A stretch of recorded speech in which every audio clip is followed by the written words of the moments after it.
Oh, Monique, Hey, okay. So I just needed to reboot. Okay.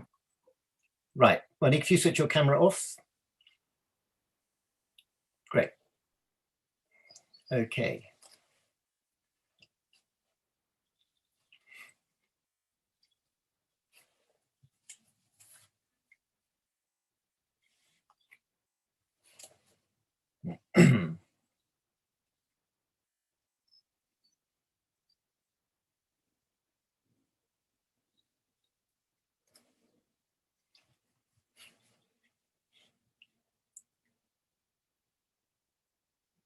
Right, Gail, everybody in? Yes, they're in. You can start. I can start. Okay. Well, could I wish you all a very good morning if you're in London, good evening if you're in Sydney, and in between South Africa and Kenya.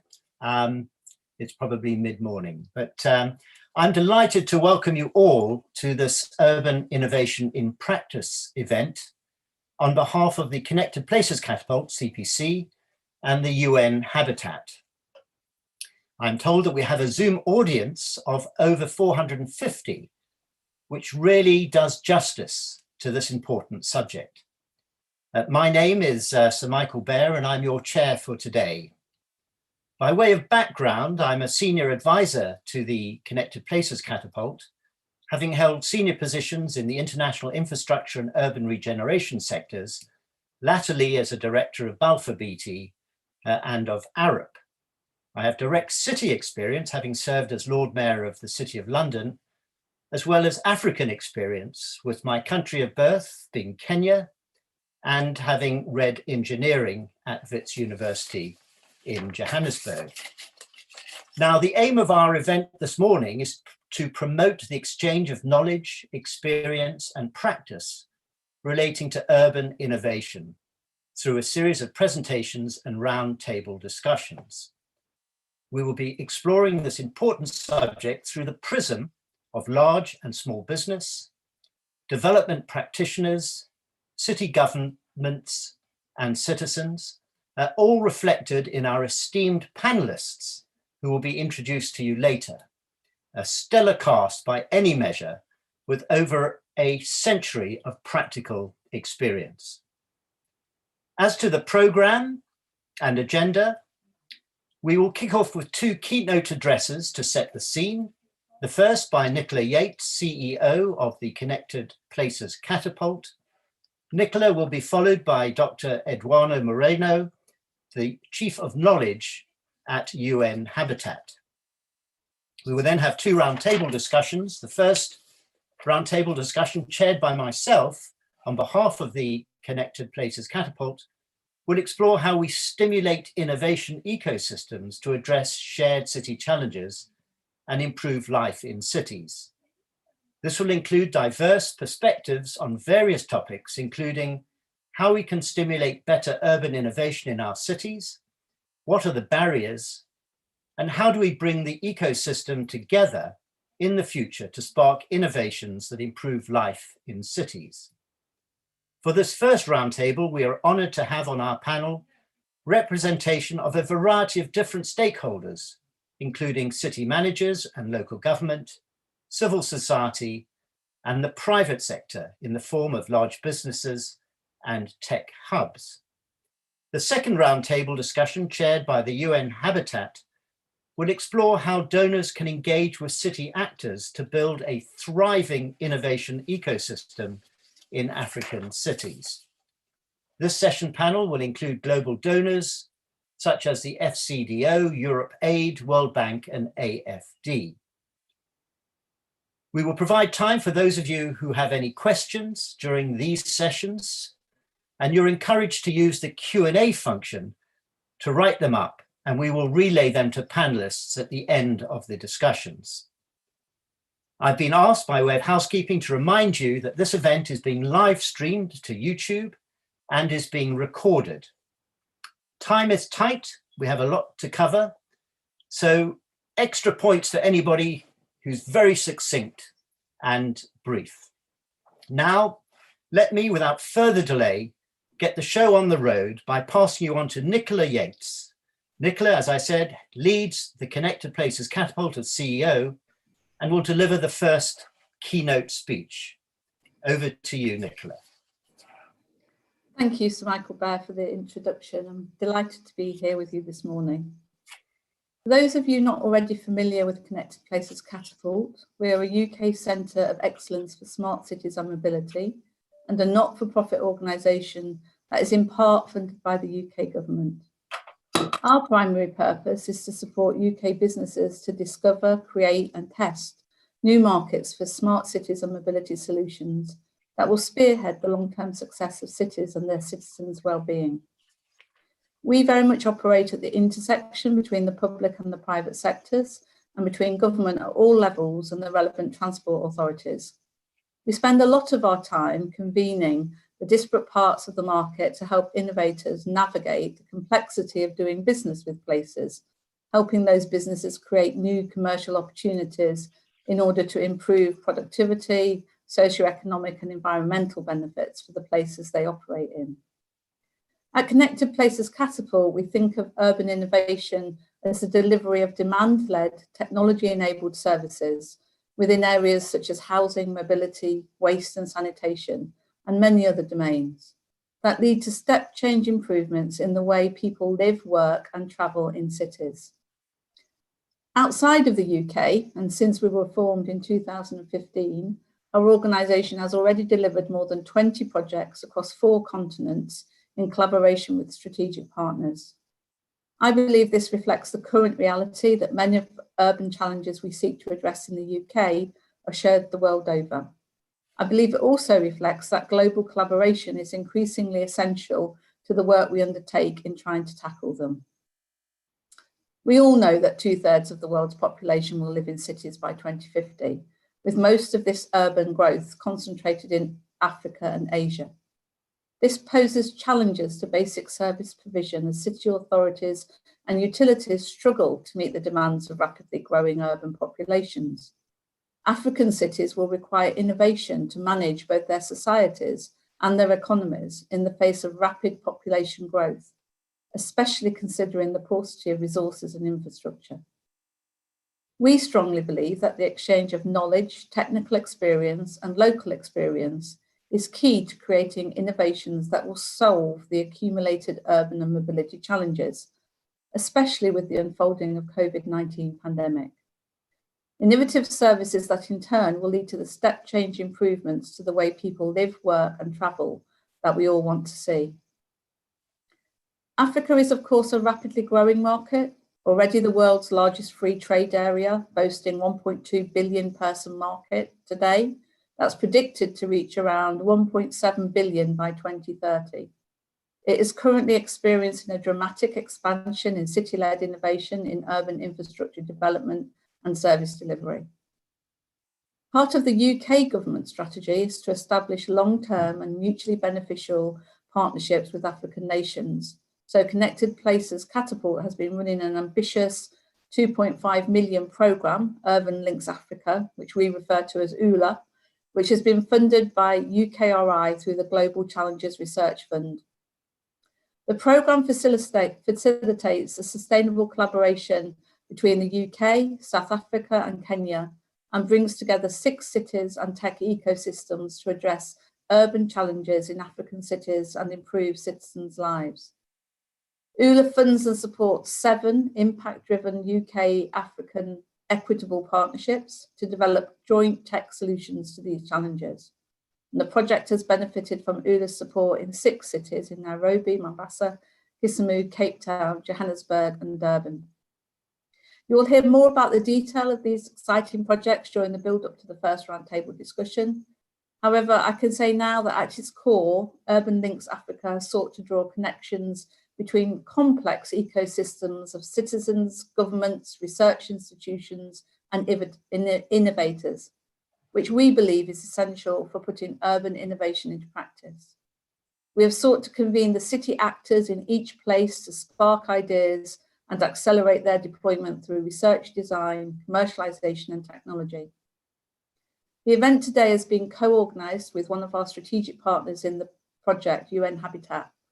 Their deep knowledge and experience of urbanisation across rapidly developing regions and wide-ranging networks has been a constant source of support through the conception, mobilisation and delivery of Urban Links Africa, and my thanks goes to them. Today, we hope to provide a further demonstration of the benefits of collaboration and partnerships by exploring urban innovation in practice, looking at how it can be facilitated to tackle the city's challenges it faces and improve citizens' well-being through the experiences and perspectives of today's fantastic and diverse group of panelists, contributors, and of course, you, the audience. So I'd now like to pass on the virtual floor to Eduardo Marino, Chief of Knowledge and Innovation at UN Habitat, to say a few words himself. Thank you.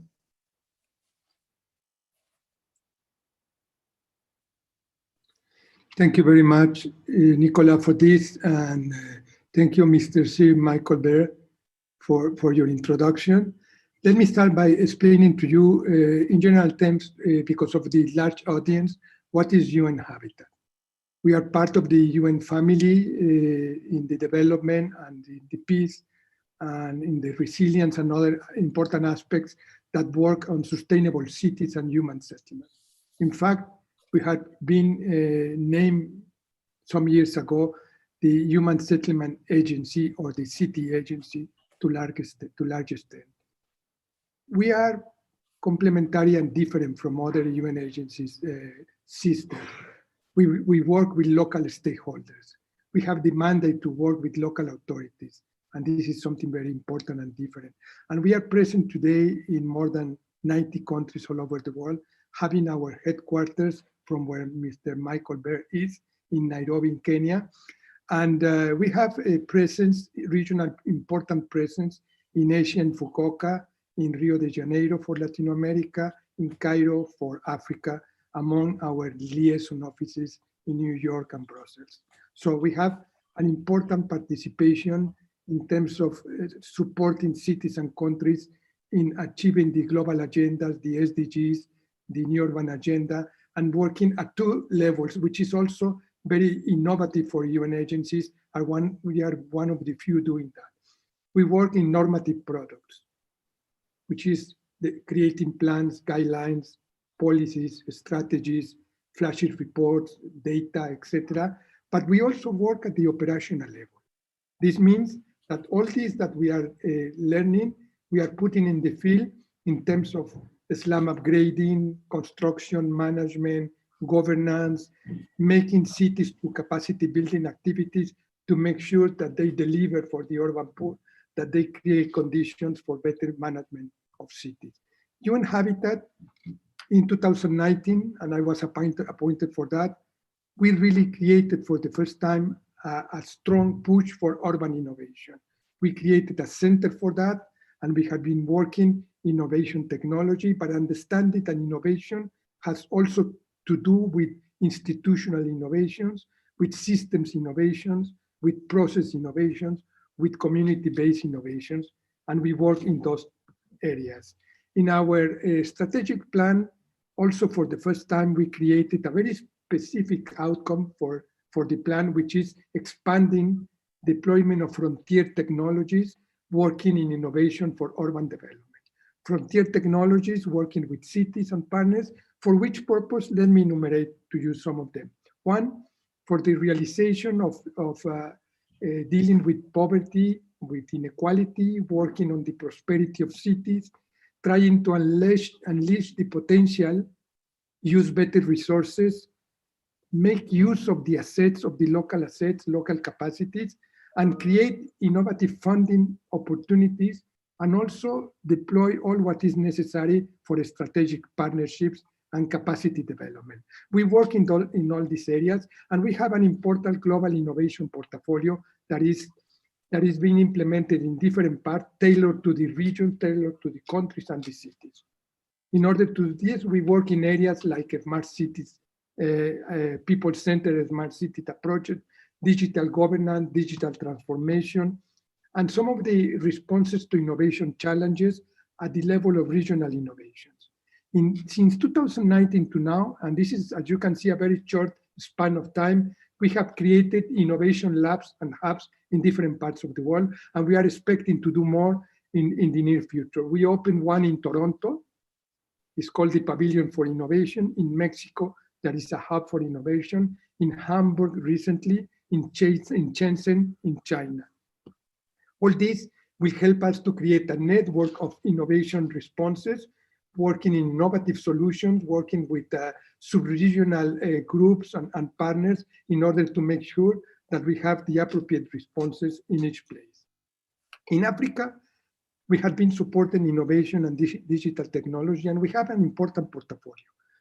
My colleagues in the next session will present this, but just to enumerate to you, for instance, in Cameroon, we work in smart cities strategies. In Kenya and in Ethiopia, in new technology for managing solid waste. In Rwanda, something that we call youth centers for them to enhance and use ICT.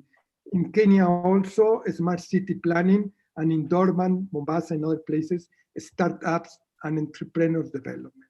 All these for Africa with a very important purpose. And I think when we talk about innovation, we need to understand that this is a vehicle to change things. And what we want to change are three fundamental things. Number one, to be effective, to accelerate deliverables, to make sure that what we do is really maximizing the opportunity. So number two, creating the appropriate institutions and partners to maximize local assets and resources, including institutions, to rethink the way mechanisms are deployed and thinking is used in order to advance this. And third, to understand that the power of innovation belongs to everyone, and communities play a very fundamental role on this. So we want to increase the impact on communities and to make sure that innovation concludes with something important, changing the life of people, addressing vulnerability situations of communities, and also maximizing the opportunities of others. There has been a kind of risk in understanding that digitalization is a panacea of everything. Digital technologies are extremely important. They can contribute to make cities more sustainable, but they need to be addressed in a framework of change with different forms of participation. We want to use behavior change. We want to train cities and partners in terms of capacity development to make sure that we use better resources. We increase solutions in terms of consumption, in terms of better use of space, in terms of environmental quality, in the reduction, for instance, of cutting down carbon emissions, just to enumerate some of them.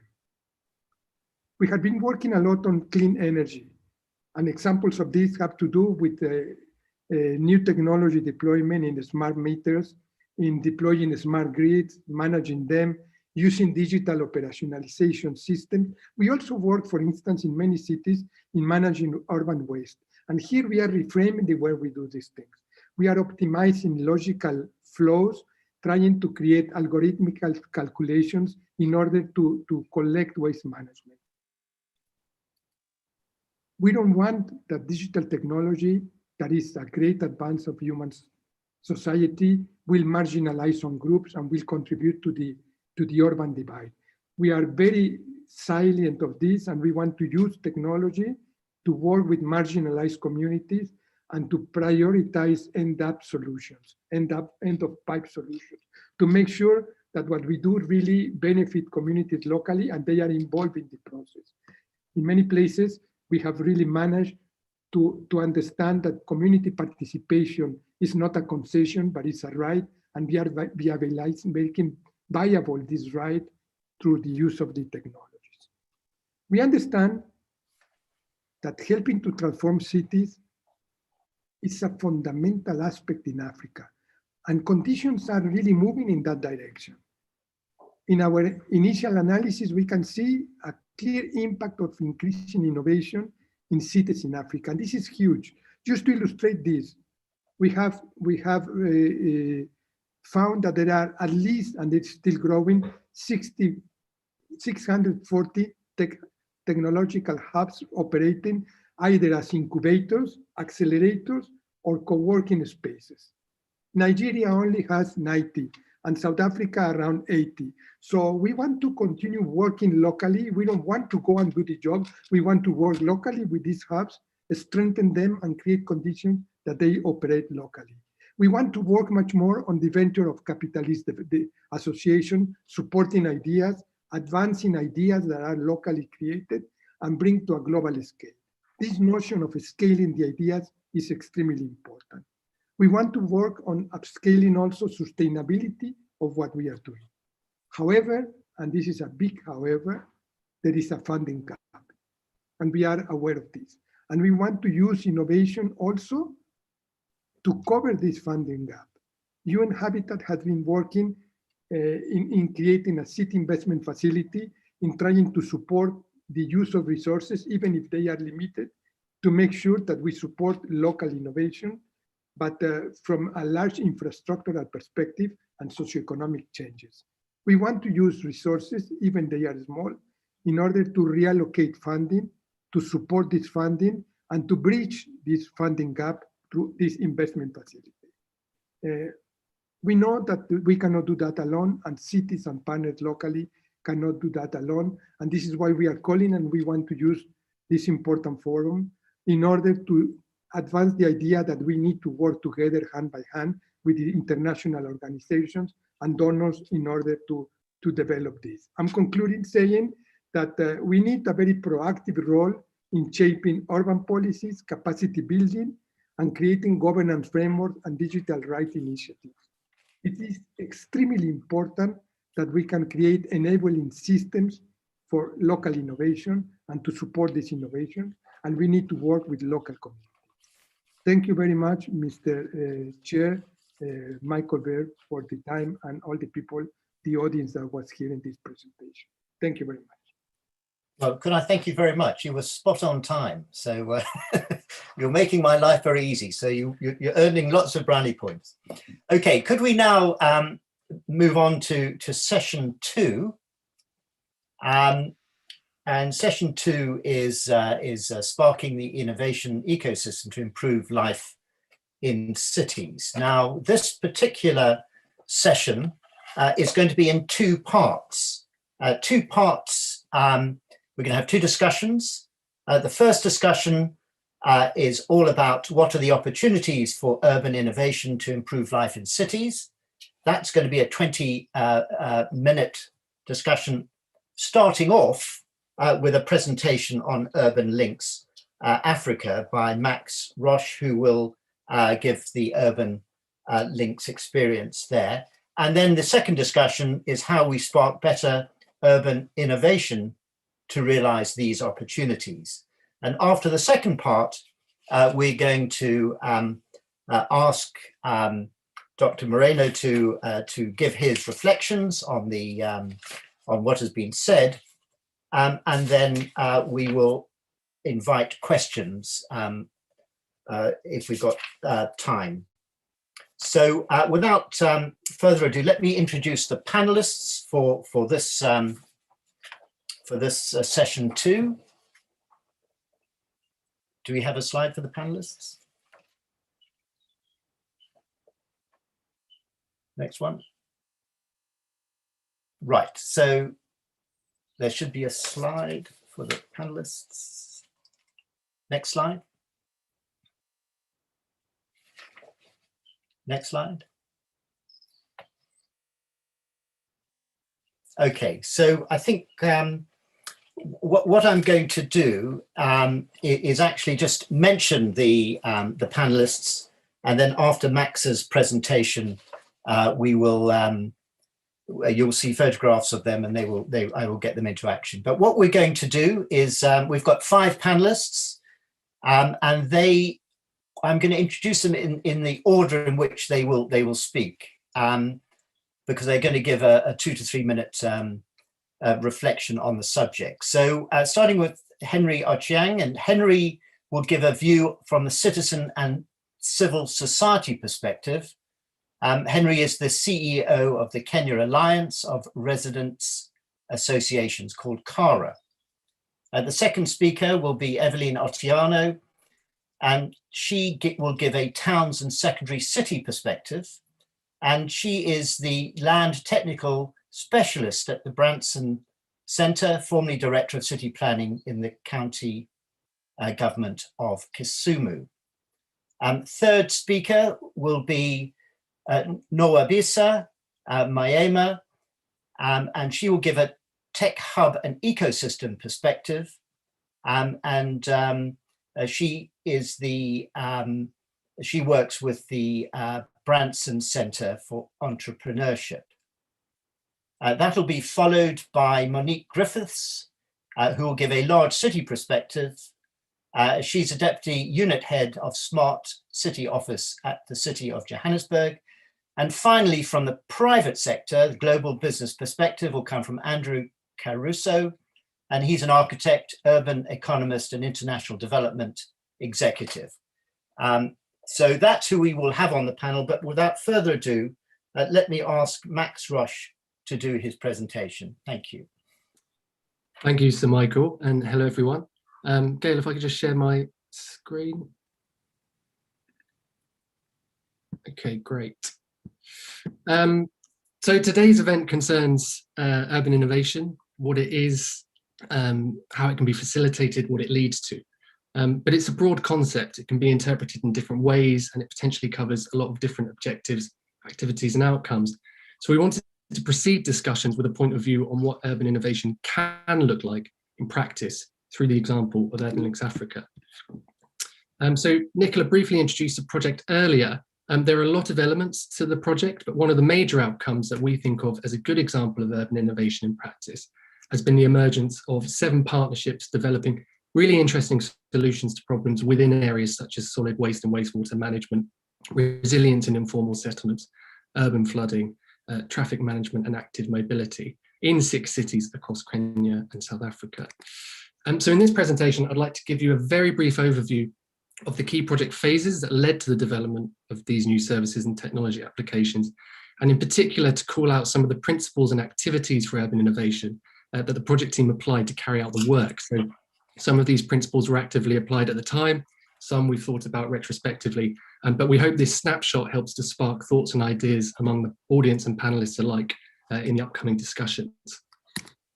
So starting from near to the beginning, the first core work stream was the challenge definition phase of the project. So finding a focus for urban innovation in each city. And here we wanted to be demand-led, human connected, and to take an ecosystem view. So demand-led to ensure the project was building on and complementing existing city efforts to address urban issues rather than acting as a silo. And in practice, this meant starting by speaking to people from the 6 partner cities we were working with, from tech hubs, university departments, businesses and city government, and asking them where they felt the priorities and momentum lay to address city challenges and how the project might align with existing development plans and activities. So from these consultations, the project identified several big challenge themes to explore further in each city. The next principle for challenge definition was to be human connected. So within big challenge themes, to ensure the project tackled specific city issues that negatively impact the way people live, work and travel in that city. And in practice, this meant taking broad challenge themes and pulling them apart in participatory workshops in each core city, speaking to representatives from community groups, NGOs, businesses, academia, local government, and trying to understand how big themes like solid waste management manifest at the household, firm and community levels, thinking about the various problems, causes and impacts that characterize them. And finally, for challenge definition, we try to take an ecosystems view of the challenges to try and engage with the complexity of cities and systems and the challenges as part of those complex systems. And in practice, that meant taking workshop insight and supporting it with follow-up interviews and desk research, and trying to draw out how the problems, causes and impacts that we heard about connected with each other, identifying the common themes for intervention across challenge themes like a lack of data, the bottlenecks in decision-making processes or underutilization of infrastructure, and thinking about potential impacts at the individual and wider city levels. So by the end of the challenge definition phase, the project had defined 7 broad challenge themes and identified key problem areas within each to root the development of innovative activities. So the next key phase of work was market activation, having defined the challenges, how to actually bring different actors together to come up with new solutions to tackle them. And the key principles for this were to provide inclusive opportunities, to facilitate equitable partnerships, and to identify solutions with the potential to produce impact. So inclusive opportunities was a key principle from the outset. The project sought to encourage people from different sectors, industries and disciplines to consider how their skills and ideas could be applied to urban challenges, even if this wasn't their domain expertise. And in practice, that meant reframing challenges and city issues as opportunities for intervention, and then inviting businesses, development experts and technologists alike to pitch their ideas for solutions to them in an open call. Using relatively simplified, accessible briefs, the opportunities were promoted to entities from the UK, South Africa and Kenya, with just over 90 individual innovators, businesses and organisations registering their interest. A unique aspect of Urban Links Africa was the principle of equitable partnerships, supporting the establishment of joint UK, South African and UK Kenyan entities to work together to tackle the project challenges. And in practice, this required a matchmaking process to bring these guys together, which wasn't immediately apparent, how we should go about do this. The approach the project team took to matchmaking was relatively non-prescriptive. So we didn't specify in detail what partnerships should look like, who should be involved in what capacity, or we didn't directly match different innovators together. Instead, we encouraged open call participants to register to a platform, B2Match, to exchange visions and ideas and to find potential partners themselves based on their shared motivations, skills, and how they complement each other. So this approach, it wasn't easy, but we felt it could lead to the emergence of stronger partnerships, better able to work together effectively in the long run. And the upshot of this was 45 submitted applications by UK, South African or UK Kenyan partnerships, some newly formed, some existing, to apply their solution to the project challenges. And the final principle of this phase market activation was to support impact. So whilst the project wanted to encourage wide participation and include novel ideas, ultimately it needed to support potential solutions that could be feasibly developed for future deployment, that credibly address city challenges, but that also demonstrate the potential to be applied in other cities in the future. And in practice, this meant 3 rounds of reviewing applications, using different criteria to judge applications and to include judges from different sectors and backgrounds in that process. So local government and development experts focused on an applicant's ability to tie their solutions to positive city impacts, or business representatives and investors scrutinising market understanding or knowledge of a potential user base during interviews, with Catapult team members contributing throughout. So the upshot of this was 7 innovative partnerships with UK, South African and Kenyan entities ready to take a promising idea, concept or prototype service into development for each of the 6 cities. So the third major work stream, and I'll speed through this, but the bit taking us up to date has been solution development. So supporting the development of partnership concepts and ideas to proposal and proof of concept stages over a 5-month development period. As well as providing funding for this work, the project sought to support partnerships through the transfer of knowledge and access to expertise, thinking about principles of being locally grounded, globally informed, and commercially viable. So the first principle being locally grounded, helping partnerships to design for local context and with the realities and complexities of the challenge in mind.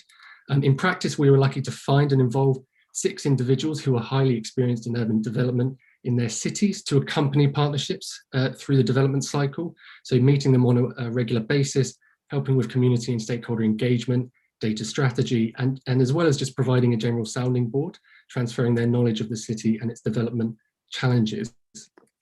But we also wanted to help the partnerships learn from what has been done elsewhere, from divergent experiences. So the project organised support sessions, delivering tools and templates covering things like community engagement, pitching masterclasses and impact assessment techniques, with access to Catapult internal teams, as well as experts from academia, government and innovation networks. And finally, supporting solutions to become commercially viable, to plan for their sustainability as a business beyond the project. And in practice, we help to connect them to an array of business and investment experts as part of the project's business advisory board to offer advice on business and commercialization plans. Now, if you want to see the tangible outcome of this work, we encourage you to join the Urban Links Africa Showcase next week, where the partnerships will be presenting their service, which includes things like AI-enabled and route optimization systems for solid waste management, software tools to enable data-driven decision-making, blockchain-powered land title registry platforms for informal settlements. So do look that up and follow the link if this is of interest. And then just a couple of very, very quick points to finish. The danger of such a quick presentation is that it's hard not to sound like one person, organization or team did all the work. This is unequivocally not the case. Core partners such as AfriLabs, the UN Habitat, the Kenyan Council of Governors have been prevalent throughout the project, not to mention all the city representatives who collaborated, all the people who participate in the workshop, the list goes on. So collaboration has been at the center of the project from start to finish, and has already been mentioned by Nicola and Eduardo. We believe this is an essential component to urban innovation in practice. And we've actually created a project platform to share the tools and processes and approaches that the project use, and to provide a space for collaborators to congregate and talk urban innovation. So do check that out if you're interested to learn more about the project or think about and plan projects for the future. And then last slide, Michael. The other danger of a quick presentation is that it sounds like it was all worked out in advance, all happened seamlessly, and all the outcomes were perfect. The reality was much more messy, and we had to be very flexible in the face of changing circumstances, like a global pandemic, and tweaking approaches based on feedback when we'd got things wrong. So adaptability was a really key principle throughout. You can't really anticipate everything in advance when you're working with people in cities. Now, these are some of the principles for urban innovation that we've learned about as a project team that have helped to guide the Urban Links Africa project, but no doubt our audience and panelists have many of their own relevant to their own context, work and experience, which I can't wait to hear about. So thank you very much. Thank you very much, Max. Right, we will move swiftly on to the discussion one. I mentioned the panelists. Well, there they are. You had them in my words, but very impressive panelists they are. What we're going to do now, I'm going to ask each of the panelists, and I mentioned the order, starting with Henry, to just give a 3-minute reflection on basically the question of what are the opportunities for urban innovation to improve life in cities, thinking about what actually do we mean by urban innovation, what is the potential to involve and deliver positive impacts for businesses, governments and citizens, and what are the tangible examples, this is really important, that you've seen or been part of. I'm going to ask Henry to start off giving the citizen and civil society perspective. Henry. Thank you very much, Michael, and good morning, good afternoon, everyone. As you've heard, my name is Henry Chen from the Kenya Alliance of Resident Association, a citizen society organization operating in Kenya. So we've had very incisive presentation from the previous speakers, and we're just going to build on that. So from our point of view, or from my understanding, when we talk about urban innovation, it basically means finding new ways to deal with social, economic, environmental, and even governance challenges that citizens might be facing at any given time. So the idea is to try and always look at how can we be able to ensure that I talk about efficiency, effectiveness, and impact while applying new ideas and new technology to ensure that we are responding to the needs and expectations of the citizens. But also, most importantly, it's about inclusion. When we talk about citizen, it's normally mostly about citizen participation. How do we include citizens or communities in processes that are meant to provide solutions to the challenges that they face? How do we ensure that we create that environment that will ensure that citizens feel part and parcel of the various decisions that are being made? So when you talk about urban innovation, is looking at bringing together various stakeholders and ensuring that they're contributing to the processes. And also look at how to be able to convert citizens from users of solutions to participants in decision making, and also to being innovators to various solutions that they're looking for. So essentially, there are various opportunities to urban innovation. And in this context, we talk about issues of digitization, for instance. We are aware that the world is becoming digitized in a very fast way, and there's the use of technology to respond to various challenges. So the fact that we have various opportunities to make use of technology gives us that opportunity to digitize services, to digitize how citizens participate, and to make sure that we are providing various platforms, virtually and even physically, that can enable citizens to participate in a more effective way. In Kenya, for instance, we know that over 80% of the population have access to mobile phones, for instance. And this is an opportunity to ask ourselves, how can we make use of these mobile phones to create solutions, to create opportunities of participation, to enable people to be part and parcel of the various decision-making processes. And this is now taking advantage of technology and ensuring that we are providing timely and responsive solutions to the population. We also have the aspect of globalization. And in the world today, it's easier to share information and to network and just share best practices.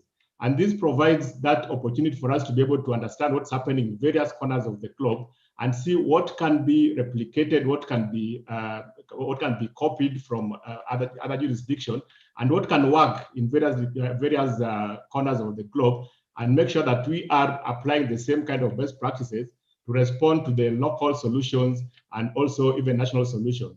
So the globalization aspect of it makes it easier for us to be able to really not reinvent the wheel, so to speak, but apply what has worked in other areas, apply best practices, and ensure that we are actively responding to various challenges. We are talking about urban population, and the world is rapidly urbanizing, and we're having many people moving to urban spaces. So how can we take advantage of this population to ensure that we are driving innovation? It is people who will always be innovators. They'll be able to create and adopt solutions. And if we are able to harness this kind of population in a way that can be useful to the country or to the nations, then we are able to respond positively to various challenges that we are facing. We're also seeing an increasingly responsive governments who are willing to embrace new ways of doing things, who are willing to put in place policies and investments that will enhance use of technology. And this kind of responsiveness from government is actually a positive, is actually a plus in terms of driving innovation. So we should be able to leverage on this responsiveness and ensure that we are, as various stakeholders, coming up with innovations and ideas that can respond to various challenges. We have a number of examples of how these innovations have been able to work. And for instance, in Kenya, the city of Nairobi has been able to digitize this planning approval process. And whereas previously you had to physically walk into a government office to present your papers to go through the approval process, now you can do that online. And because of this, we've been able to see a tremendous reduction in terms of the backlog that were previously there. And of course, a cut down even on corruption, because if you don't have a process of digitizing services, then you give room for corruption to thrive.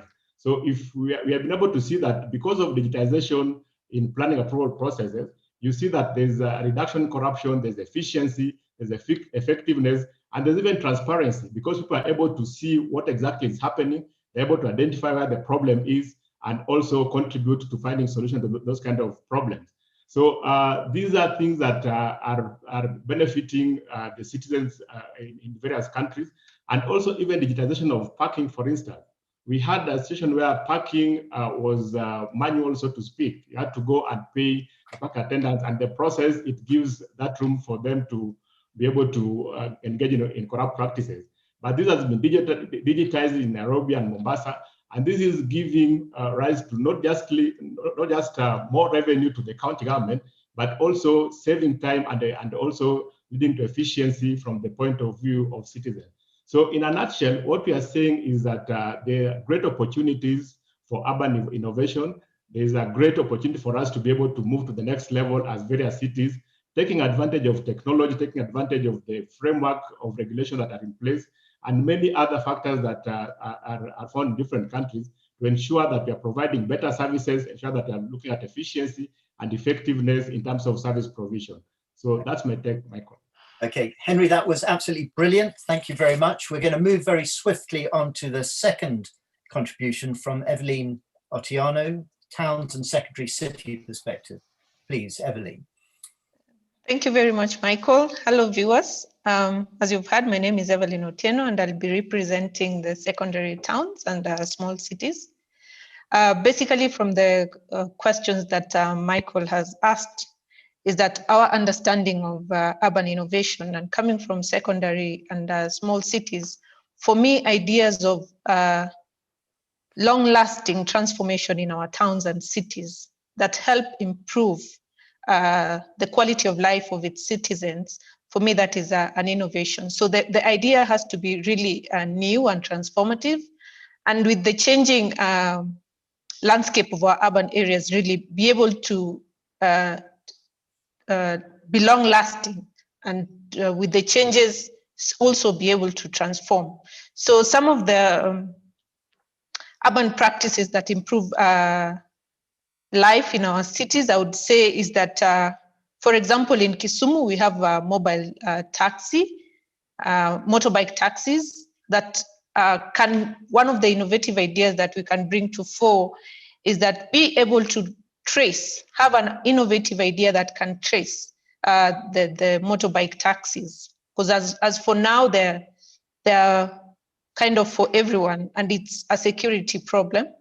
And also double up, using up these mobile taxis as e-commerce to be able to give services to people who are buying things online, have a delivery system like e-commerce as well. So the other thing is that citizens are what make solutions possible.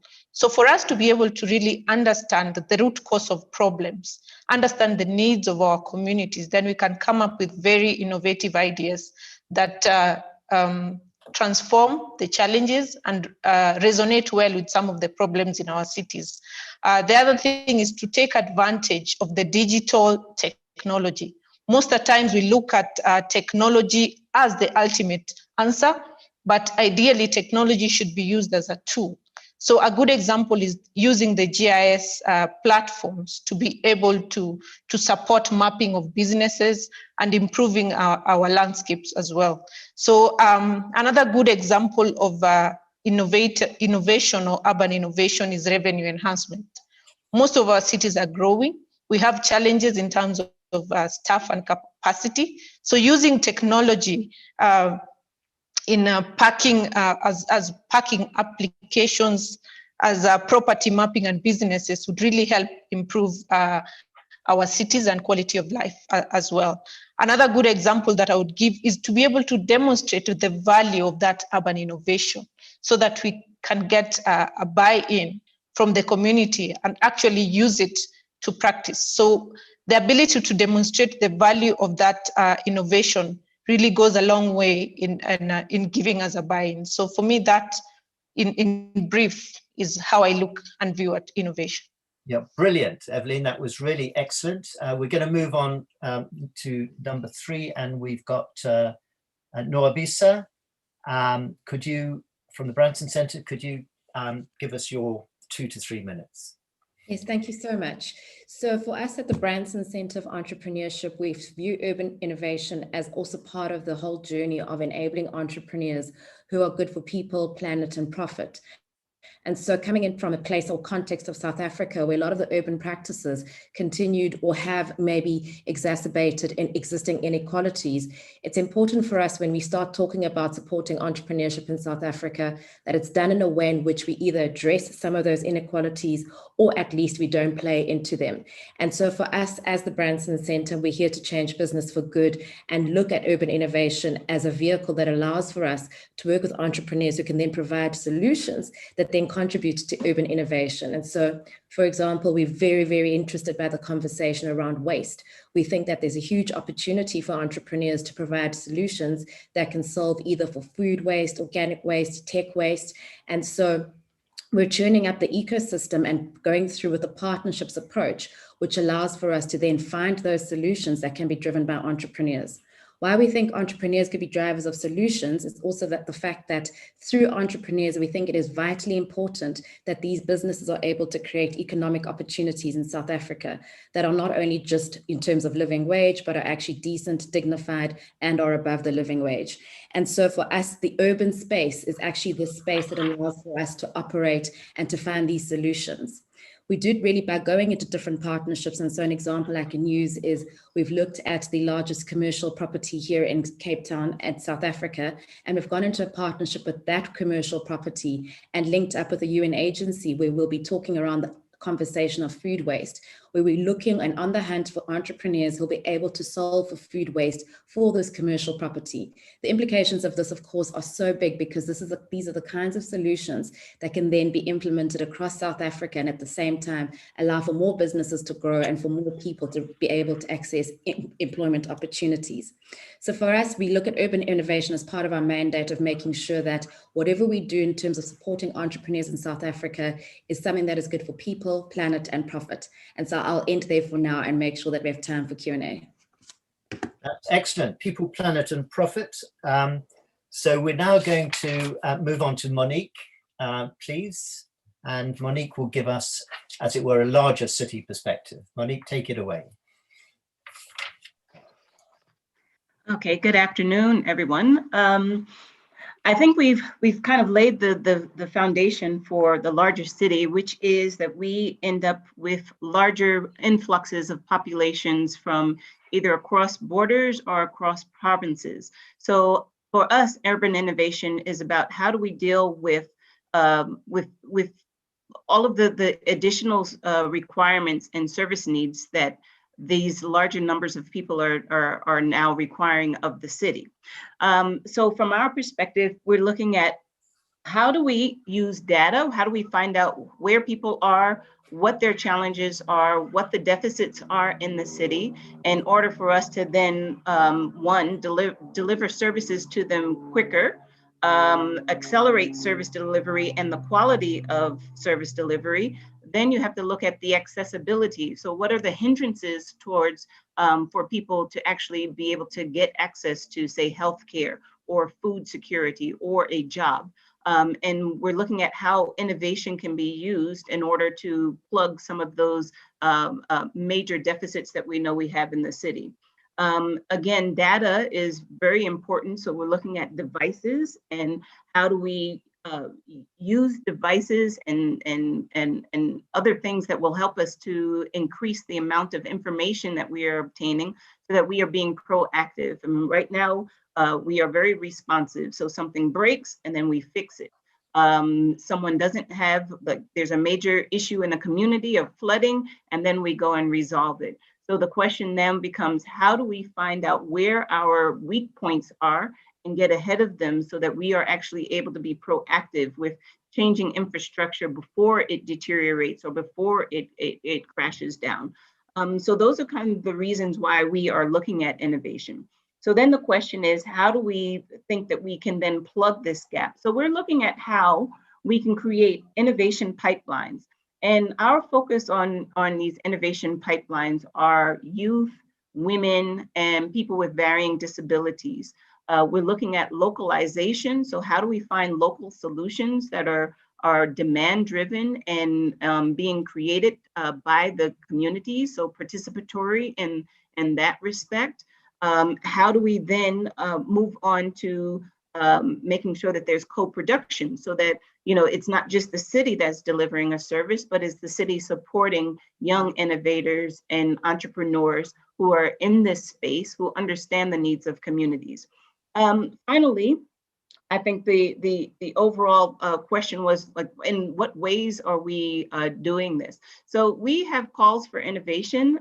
We actually just closed a call for innovation on the 2nd of March earlier this week, and we had 50 applications. So the process of which we will then go through is whittling down those young innovators who, you know, really have new companies that need support. I mean, these guys require mentorship.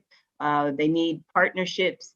Some of them need additional skills training, et cetera. So we are looking at how do we create this holistic ecosystem that is supportive of these young people so that we can actually move them into kind of a demonstration proof of concept arena so that they can actually see, and that maybe partners and potential investors can see how can they then join up with them or be more supportive of them. So all of this is moving towards what we want to become, which is an urban living lab, where we have pockets of innovation and pockets of demonstrations and proof of concepts happening all across the city, not only for us as a city to learn, but also for our citizens who are very technology shy, to be able to engage more with technology so that they can see how it can actually improve their lives rather than being something that is there to take a job away or to take away their quality of life or their own potential. So how do we create more opportunities, new sectors, and develop the skills of not only our employees within the city, but also our residents external to the city by leveraging our infrastructure, our buildings, and all that we have that can be used positively towards that end. Thank you. Thank you, Monique. That was excellent, very inspiring. We come on to our last one. We're running a little bit ahead of the clock, so sorry, behind the clock. Andrew, you're an industry representative, private sector. So could you give us a global business perspective, please?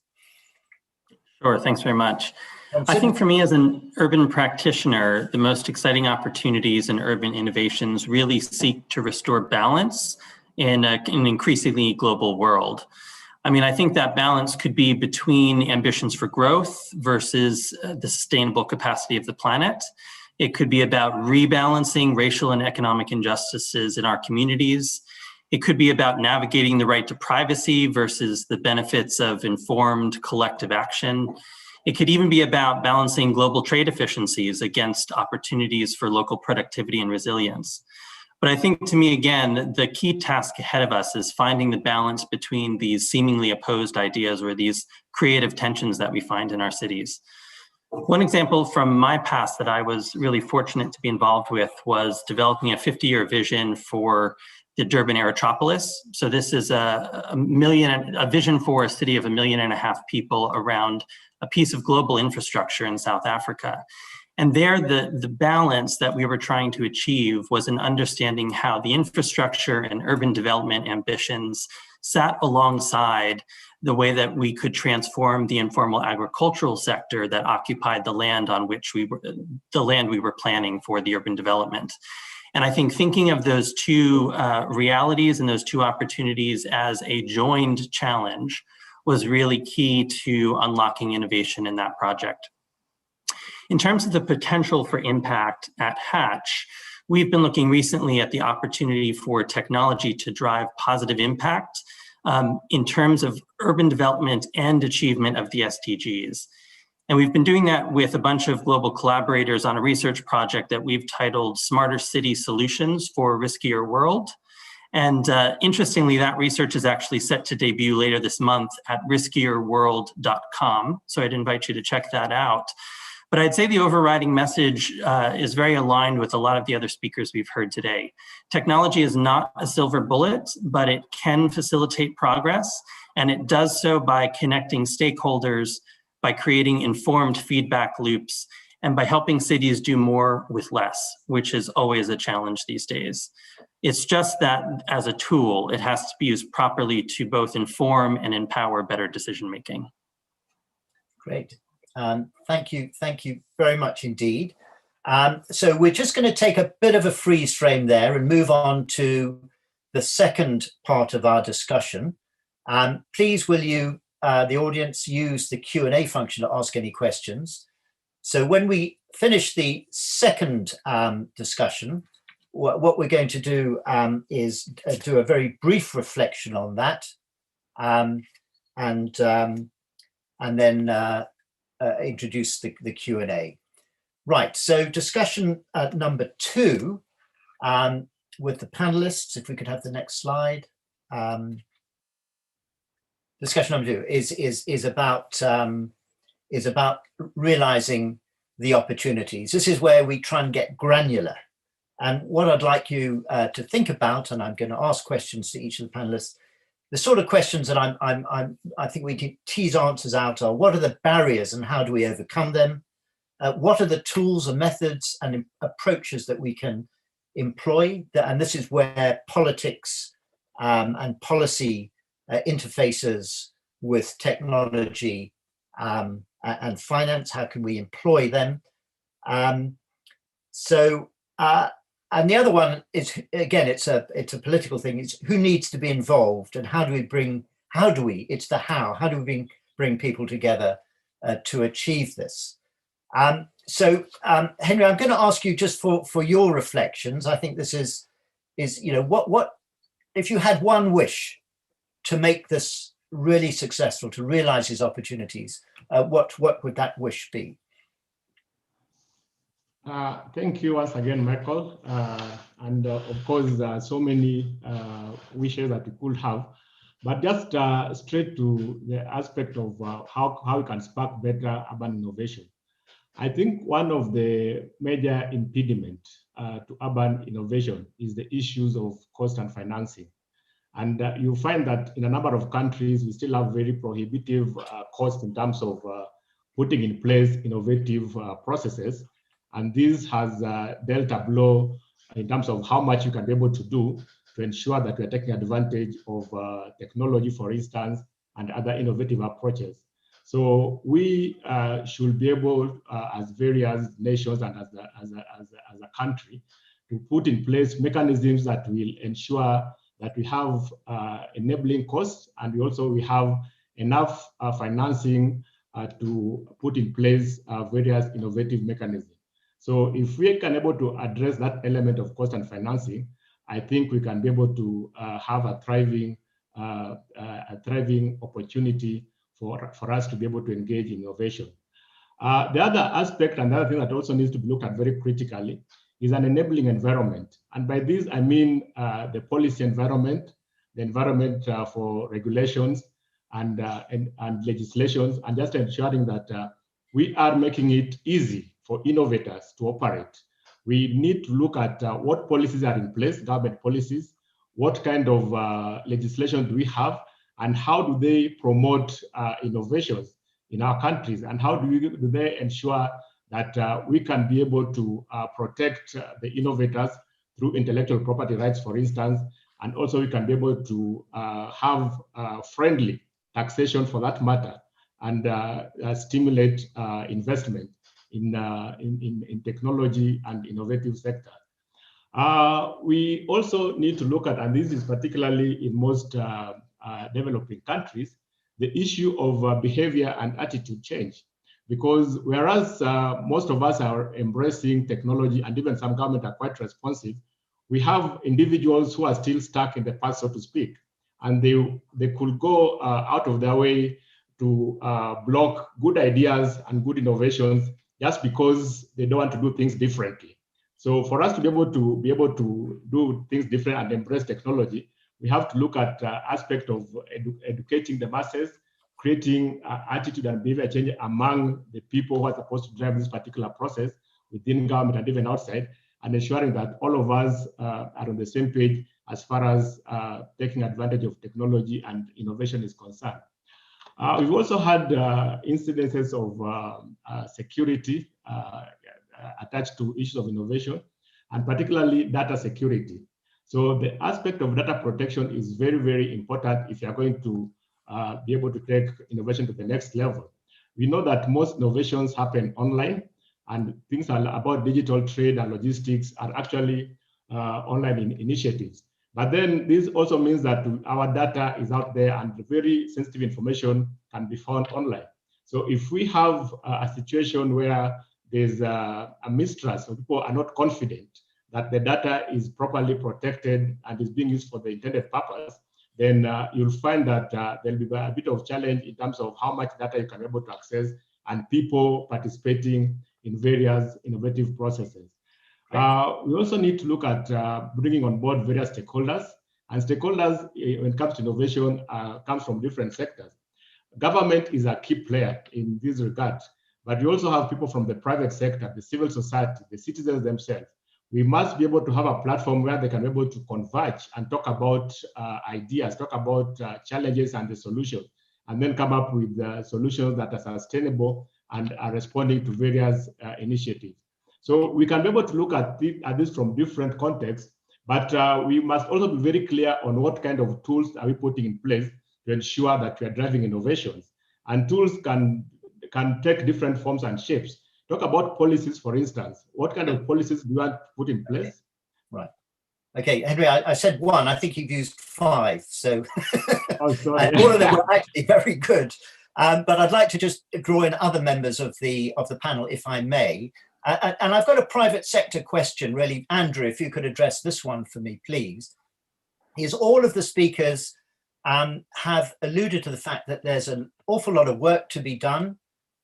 It's about it's the C's. It's about convening power. It's about collaboration.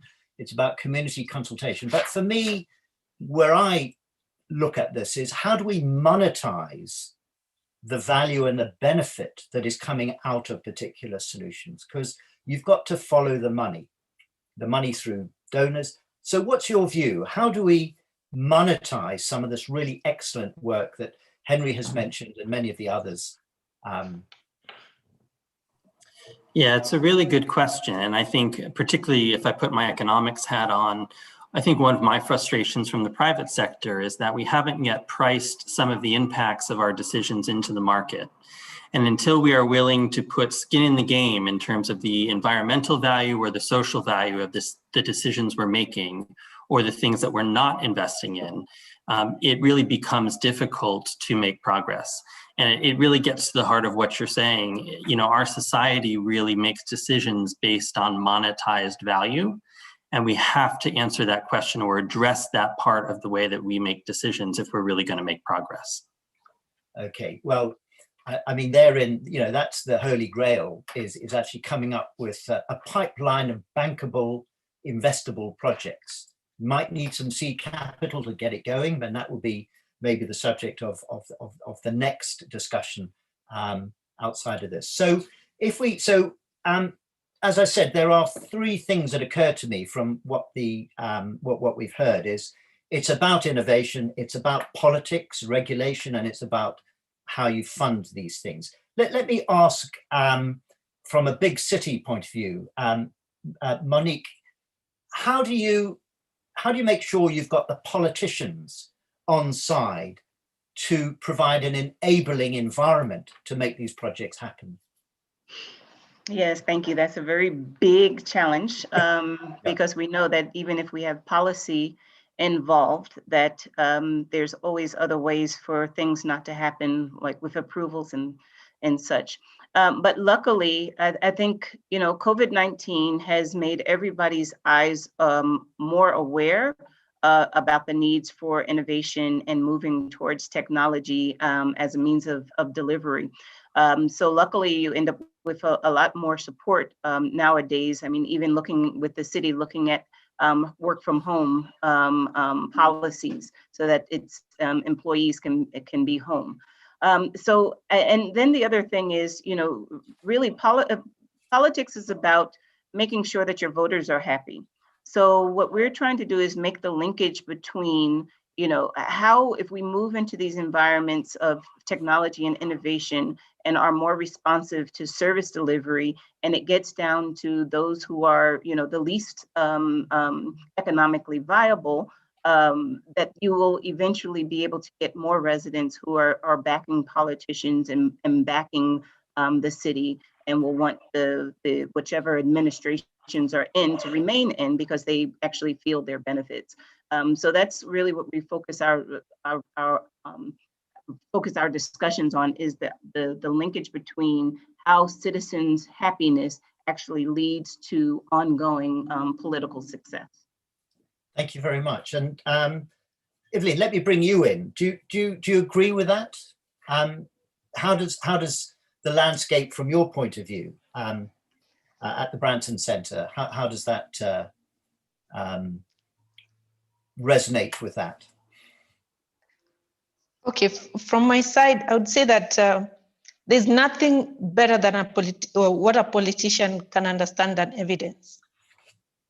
So generating evidence through pilots and what actually Catapult is doing, having those small quick wins that demonstrates and can generate evidence to support an idea is a big deal to get politicians to support you and to support an urban innovation. So working with multidisciplinary teams from different professional backgrounds also help tease out very good urban innovations and ideas that can help make it sellable. So My idea of sparking innovation at small city and secondary level is to first be able to work with those multidisciplinary teams, come up with ideas, generate evidence that can actually sell that idea. So that is one of the ways that I look at it. The other thing is differently segment. If you are to come up with an idea of maybe urban mobility, look at how that idea is going to affect women, is going to affect men, is going to affect children and the elderly. So when you differently segment, then you are able to come up with priority areas where you see this particular impact is going to be positive to the entire segment. So for me, those are areas that I really look at them strongly. And the other thing is being able to assess an urban technology using the different layers of environmental, of economic, social, and even institutional. So assessing that urban challenge using the different layers can help come up with very good urban innovation ideas that are integrated. So then just to jump to your next question on barriers is that opportunity are normally limited. And given somebody's background, you find that human beings are not homogeneous. So someone from the UK can be triggered with something else, somebody else from Kenya or South Africa. So having a platform, and like I think Moreno had highlighted, having a common pavilion of urban innovation, bringing these people together can help tease out ideas that they didn't have before. Another barrier is when venturing in an unknown situation or an idea, people tend to be very aggressive and resistant. So idea of generating supportive ideas, bringing people together, creating evidence can also help sort of break the barriers of resistance into urban innovation. Yeah. Okay. Thank you, Evelyn. That's a very, very insightful comment. Could I just bring in finally, Nwabisa, the area that you represent in this panel, the tech hub and ecosystem perspective, we've heard from a lot of the speakers how important tech hubs are. What is it that would really make a difference in your world to make sure that these really are a well-oiled machine and are performing to the best of their ability? What is the limiting factor? What that is holding you back? Any obstacles there? Thanks so much. I mean, I could list a whole myriad of them, but I think you've got 3 minutes. The most practical side of things is actually making sure that as we exist as tech hubs in terms of enabling entrepreneurs here in South Africa, is to make sure that in all that we do, those entrepreneurs have access to market, or at least have access to investment. You can, deploy as much resources as you want in terms of content, inspiration, and even training to entrepreneurs. But if they cannot get to market and therefore be able to scale businesses and in turn scale their solutions, we're just doing a fool's errand at this point. So for me, it's as simple as that in terms of access to market and access to investment, which then allows for scale, both in terms of the businesses and their impact. Okay, well, that's that I think is a really important point. It's scalability and access to markets. Right, now what I want to do now, because we're running a bit short of time, is spend 10 minutes just on reflections and bringing some questions from the audience. So Dr. Eduardo, I hope I'm not springing this on you. Could I ask you just for a helicopter reflection on this first panel discussion, and then what we'll do is we'll bring in some Q&As. I see there are 8 desperate people waiting to ask their questions. Thank you very much, Mr. Sir Michael. Yes, let me summarize some of the points. First, to say that this panel was very thoughtfully designed because it brings a lot of complementarity in knowledge, in practice, in regions, city size, and profiles of people working. And some of the more important takeaways of this. One, that innovation touches in a myriad of different areas of work in cities, but it has some ingredients of success. And different panelists mentioned the need to be attentive to the demand, to have a connection to humans, to communities, to empower them, to train them, and to have always a more holistic ecosystem view of what we are doing, and always to open to opportunities, and we will come back to this. I like a lot, Mr. Michael, your question, because what is about innovation? And I like the responses, in this case, Henry, opening opportunities has to do with doing things in a different way and being more effective, more impactful, and create inclusive participation mechanisms through digital platforms and to government that are much more responsive in terms of facilitating things. I like also Everlyn Otieno, his view on the small cities and towns approach, that what we need is long-lasting solutions. And she points out to some of these, for instance, the need of tracking mobility in cities, particularly in this case, motorbike, delivering better systems of city responses, connecting to communities, mapping business and reopening a revenue enhancement in the city. In this case, I think Kisumu. Nuavisa brings a different dimension with these technical hubs. And to my view, I would select 2 or 3 of them. One is the idea that we need an entrepreneurial approach to innovation in which opening opportunities has to do with a better connection of responses. And she brought something that few mentioned. We need to avoid increasing the urban divide. And I like a lot her idea of the 3 Ps, people, planet, and profit, and this connection on this. Monique, on the large cities, a different perspective in different areas. Large cities, the one that she lives, bring different challenges and the need of mass responses. And she brought some elements on this. The importance of data to respond to deficit, data to open opportunities, data to open new accessibilities, and data to be proactive in what we do. And use our devices on data for these appropriate responses. And she mentioned the need of skills training, ecosystem development, and city and community development and empowerment. And I like a lot her idea of city being a living urban environment laboratory, and the notion of innovative pipelines in the sense of location for spaces, location for people, location for inclusion, and a very key important word that I would like Michael to keep in mind, the notion of co-production in innovation. Co-production with youth and with others.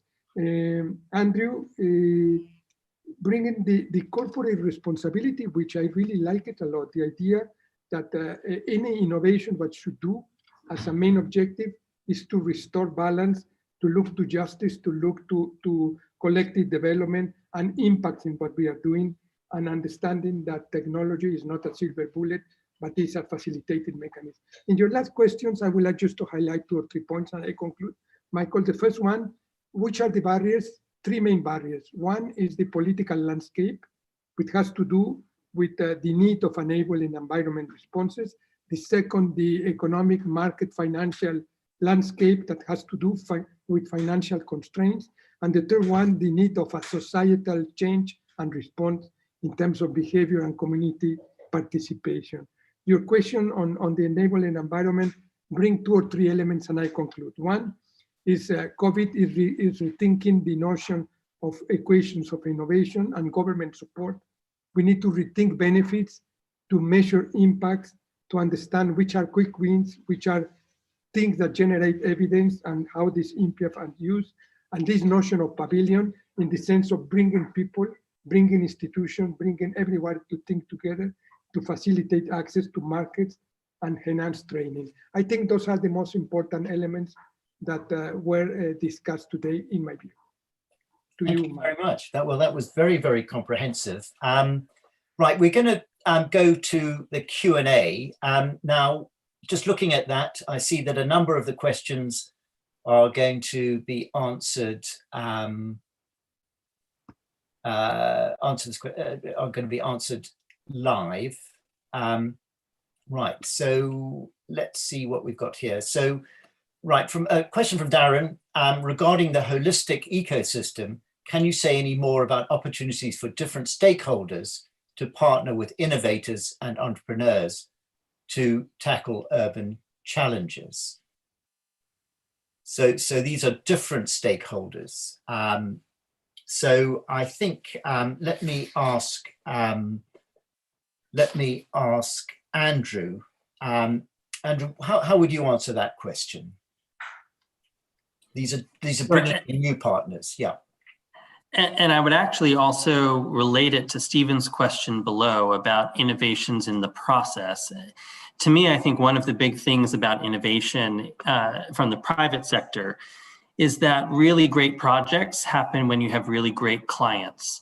And to me, one of the challenges sometimes we have is that in the urban environment, the problems are so complex and are so multidisciplinary that the only way that we can really help address them is if the client we're working with, whether it's public or private sector, comes at the challenge with an equally multidisciplinary approach. And unfortunately, a lot of times the procurement systems that we all work within preclude us from having the right stakeholders, the right partners, that holistic value chain represented to really tackle a particular issue from multiple angles. So for me, the key here to innovation in process and the key to innovation in stakeholder engagement is really thinking about the complete value chain and making sure they're at the table at the time of procuring solutions. Okay, yeah, I think there's a general nods there. I think that's a good answer there. Right, let's look at another question. So this is about COVID from Alvin. You know, the advent of COVID has precipitated enormous opportunities for innovator hubs. What has been the embrace of prop tech, that's property technology, in your ecosystems? I think let's ask Noah Bissett. How would you answer that question? So from our point of view, we haven't necessarily leaned into, embracing new technology in terms of how we go about our work. I think the first chapter of COVID was actually about holding tight and making sure that as ecosystem builders, that everybody's not just trying to survive, but is also making sure that they're adapting accordingly and in a way that is relevant and yet not too hurtful to their businesses. Remembering that always our approach is looking at people, planet, and profit. And so from our side, we haven't necessarily gone and leaned into, acquiring new methodologies, but rather we've gone deeper into what we're about, which is really embedding purpose across the businesses, making sure that businesses are viable, that they sound, and that they're able to hold on to jobs and hopefully be able to create jobs in the next year. That's excellent. And the COVID just working differently, I mean, how has that impacted Nobisa in your world? Sure. So, I mean, we all know that there have been the practical considerations in terms of people having limitations in terms of being able to access their places of work, or at least being able to access their places of production. But what we found has been very interesting is that a lot of the businesses have used this time as a time for reflection and, of course, a time for maybe learning. And so that's equally important in terms of seeing businesses go deep and trying to understand, what their purpose is, articulating their purpose, embedding their purposes across their business, because that in itself becomes a strategy towards resilience when we are faced with other crises that could come following on from this. I think the other thing that's been interesting is getting businesses to understand that in every crisis, there obviously is an opportunity. So some of the businesses are actually almost having a crisis of opportunity where lots and lots of different options are coming through. And so our work is to help businesses also be able to make sense of the opportunities and be able to choose the opportunities that make sense for their growth and obviously for delivering on their impact. And so the way that things have changed in terms of how the entrepreneurs are working, it feels as if it's become much deeper and much more reflective. And so as ecosystem builders, we're there to enable that and look at this being a relationships-driven approach as opposed to just the bottom line.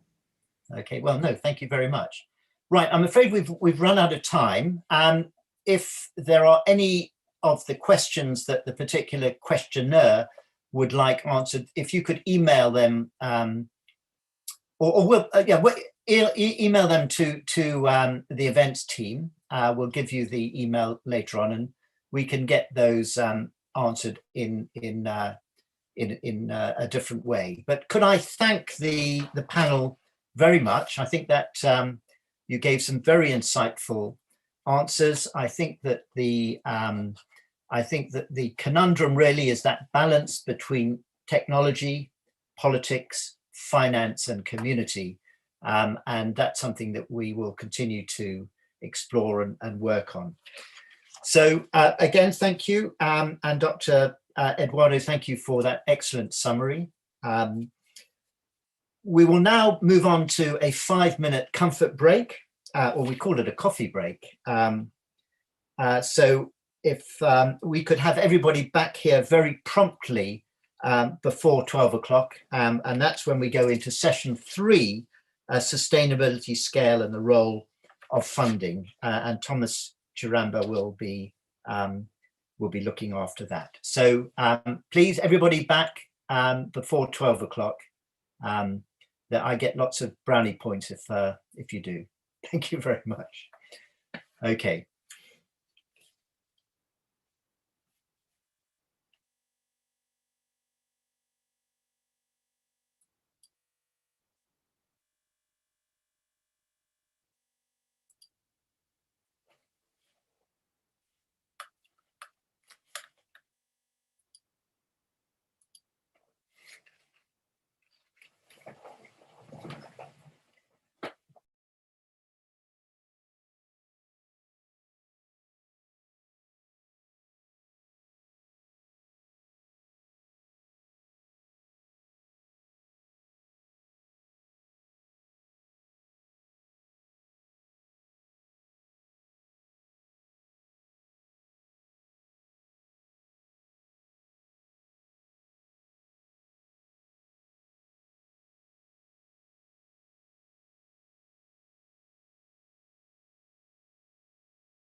Right. Let me just get my video working.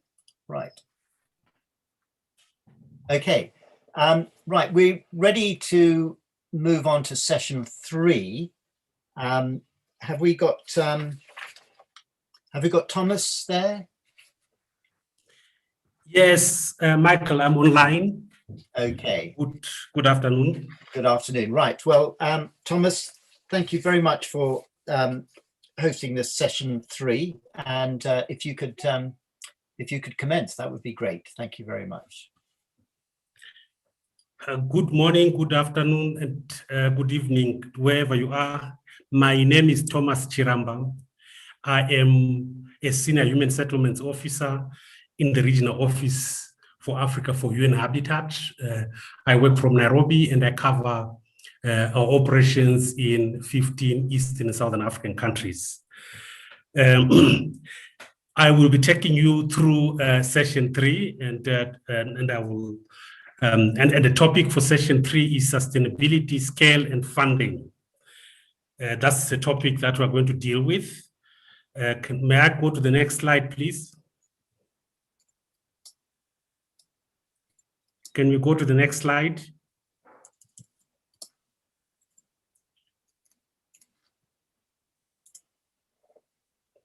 Yes, and the structure of the session is as follows. I will give a short overview on the donor landscape, just for some colleagues participants that might not be familiar about this landscape. And then and also perhaps introduce a little bit about what UN Habitat is doing we in Africa, as indicated by my colleague earlier on. Then we'll move into a roundtable, and I've got 4 distinguished panelists with me who will be able to deal with various questions. We have 3 questions that we will go through with the panelists. And as we go through this, I request the participants to please send your questions to Q&A as you experienced in the first session. At the end of everything, we will then come back to you. But before that, at the end of the session, we do like what happened in session 1, where Michael will come in and give us feedback on what will have been discussed, summarize it in short. Yeah, so that's how the structure of the session will be. May I ask that we move to the next slide, please? Right, just to recap, it's about innovation, and innovation can be everywhere. In the urban setting, it can be around technical tools that we use for different things. Innovation can be around processes, and here what is very critical are processes around decision making, and there could be and also administration, and I think some of them were alluded to earlier on. And there can be about partnerships and collaboration, and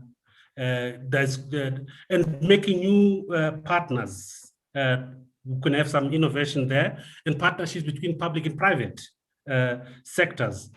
And then there's community engagement. We already had some examples before. And the very important inclusive elements. How do we get citizens included in that? Can innovation help on that? These are some of the innovative areas that we can think about. But the key elements under this session that we would like to deal with is the issues of how do we sustain the issues of sustainability of the innovative solutions that we come up with. And this is an issue. Some of the questions that one might want to ask is, are cities and local governments ready to handle innovation and integrate it?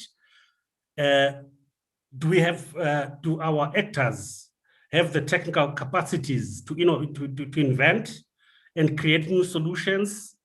The other question is, how do the innovators and tech hubs that we have the capacity to collaborate with the public sector? These are all important questions that we might want to think about as we go through this session. The second aspect, apart from sustainability, is about scaling. How do we bring all these good ideas or innovations to scale so that we have larger impact? And I would like to mention here that the issue of funding is very important. That's where financing institutions play an important role. You heard earlier on when Henry was asked about what he thought would be something that would really facilitate uptake of innovations. Funding was one of the first issue that he raised, and it was also raised by others, even for when it comes to entrepreneurs. So we are this session deals about how do we deal with funding. That's a little bit about the background to the session. Can we move to the next slide, please?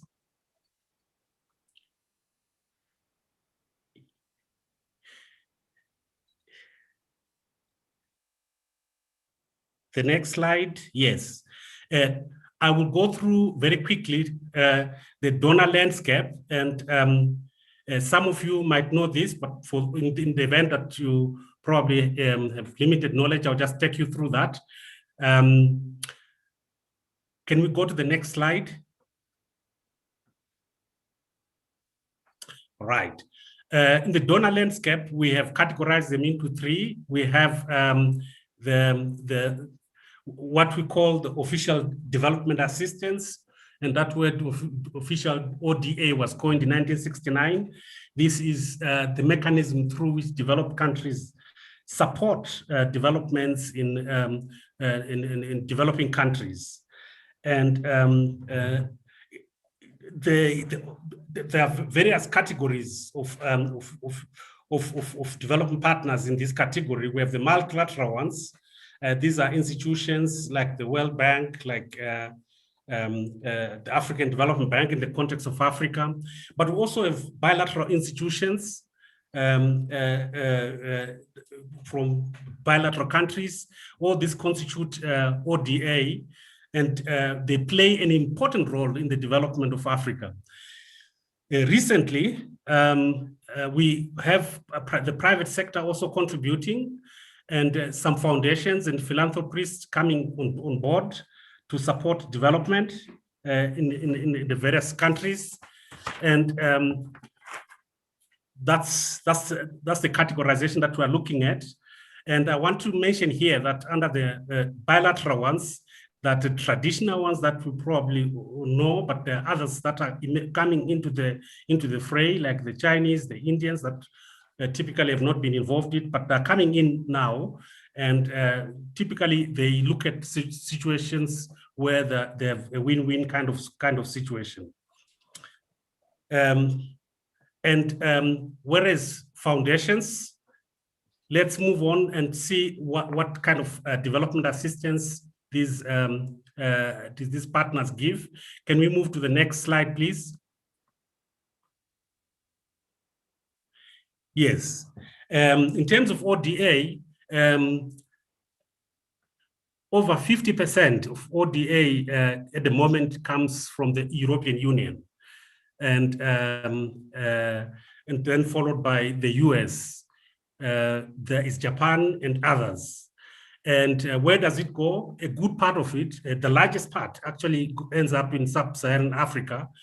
And that's where the largest part comes. And this ODA is used for various purposes, support education systems, and other social infrastructure, looking at economic infrastructure, production, and various other assistance comes in there, including debt relief and humanitarian assistance. So just to give you an idea of where this ODA goes to, let's move to the next slide, please. The funding from foundations that I talked about earlier is increasing, and a good part of it is going to Africa. Africa is getting close to 44% to close to 50%. And it's growing, and one of big philanthropists or foundations that are leading in this is Bill Gates Foundation. So, and it's now significant.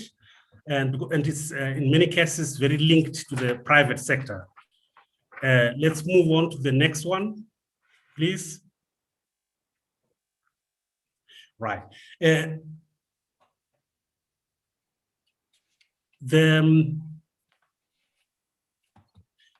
COVID-19 pandemic is really demonstrated how fragile we are, and has reduced the development that we were having. And according to the World Bank, actually, close to 150 million people by the end of this year will have been driven into poverty.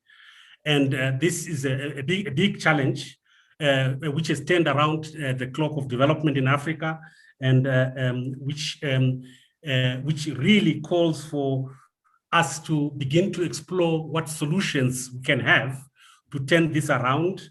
And as you know, the socioeconomic impacts of this crisis, whilst it remains uncertain, but definitely we know that it is impacted on the most vulnerable much more, and that's why looking for new solutions and innovation is critical in this process.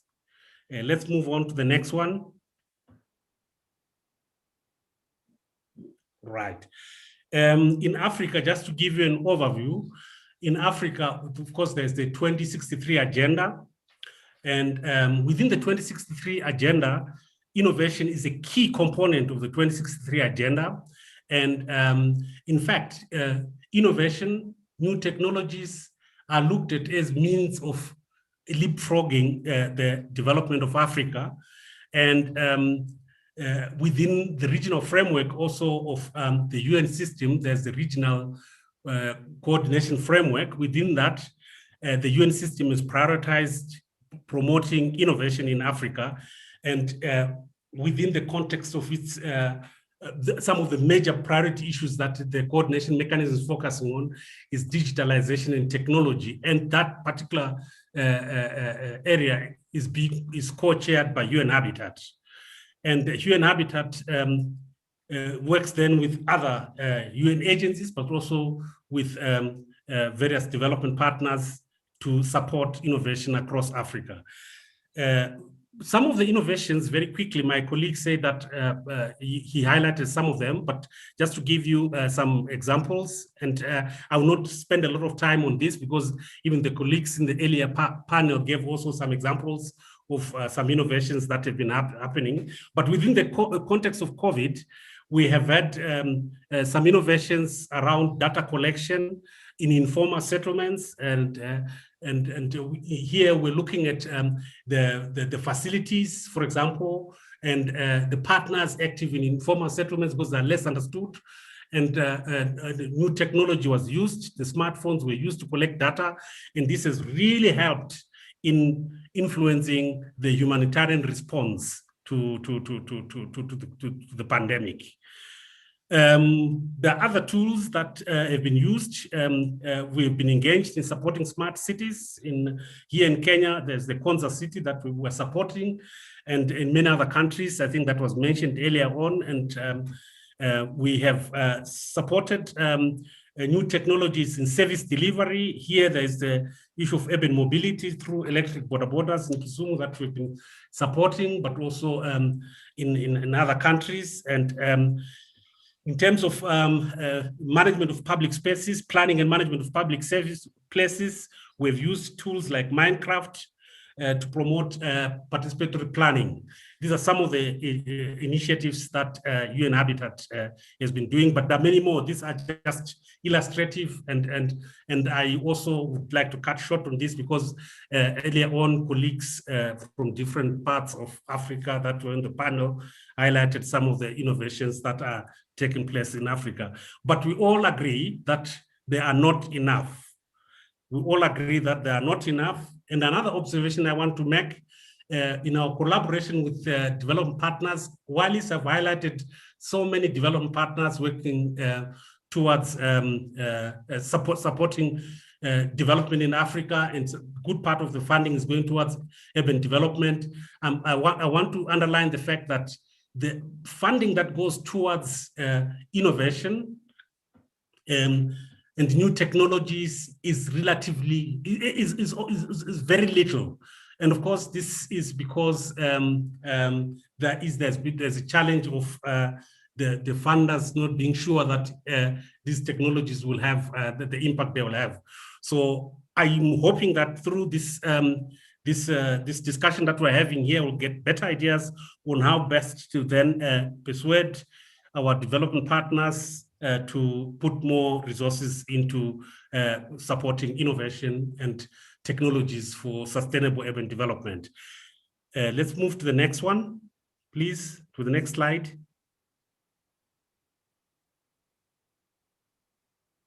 Yes, to discuss this theme, we have a panel of eminent people.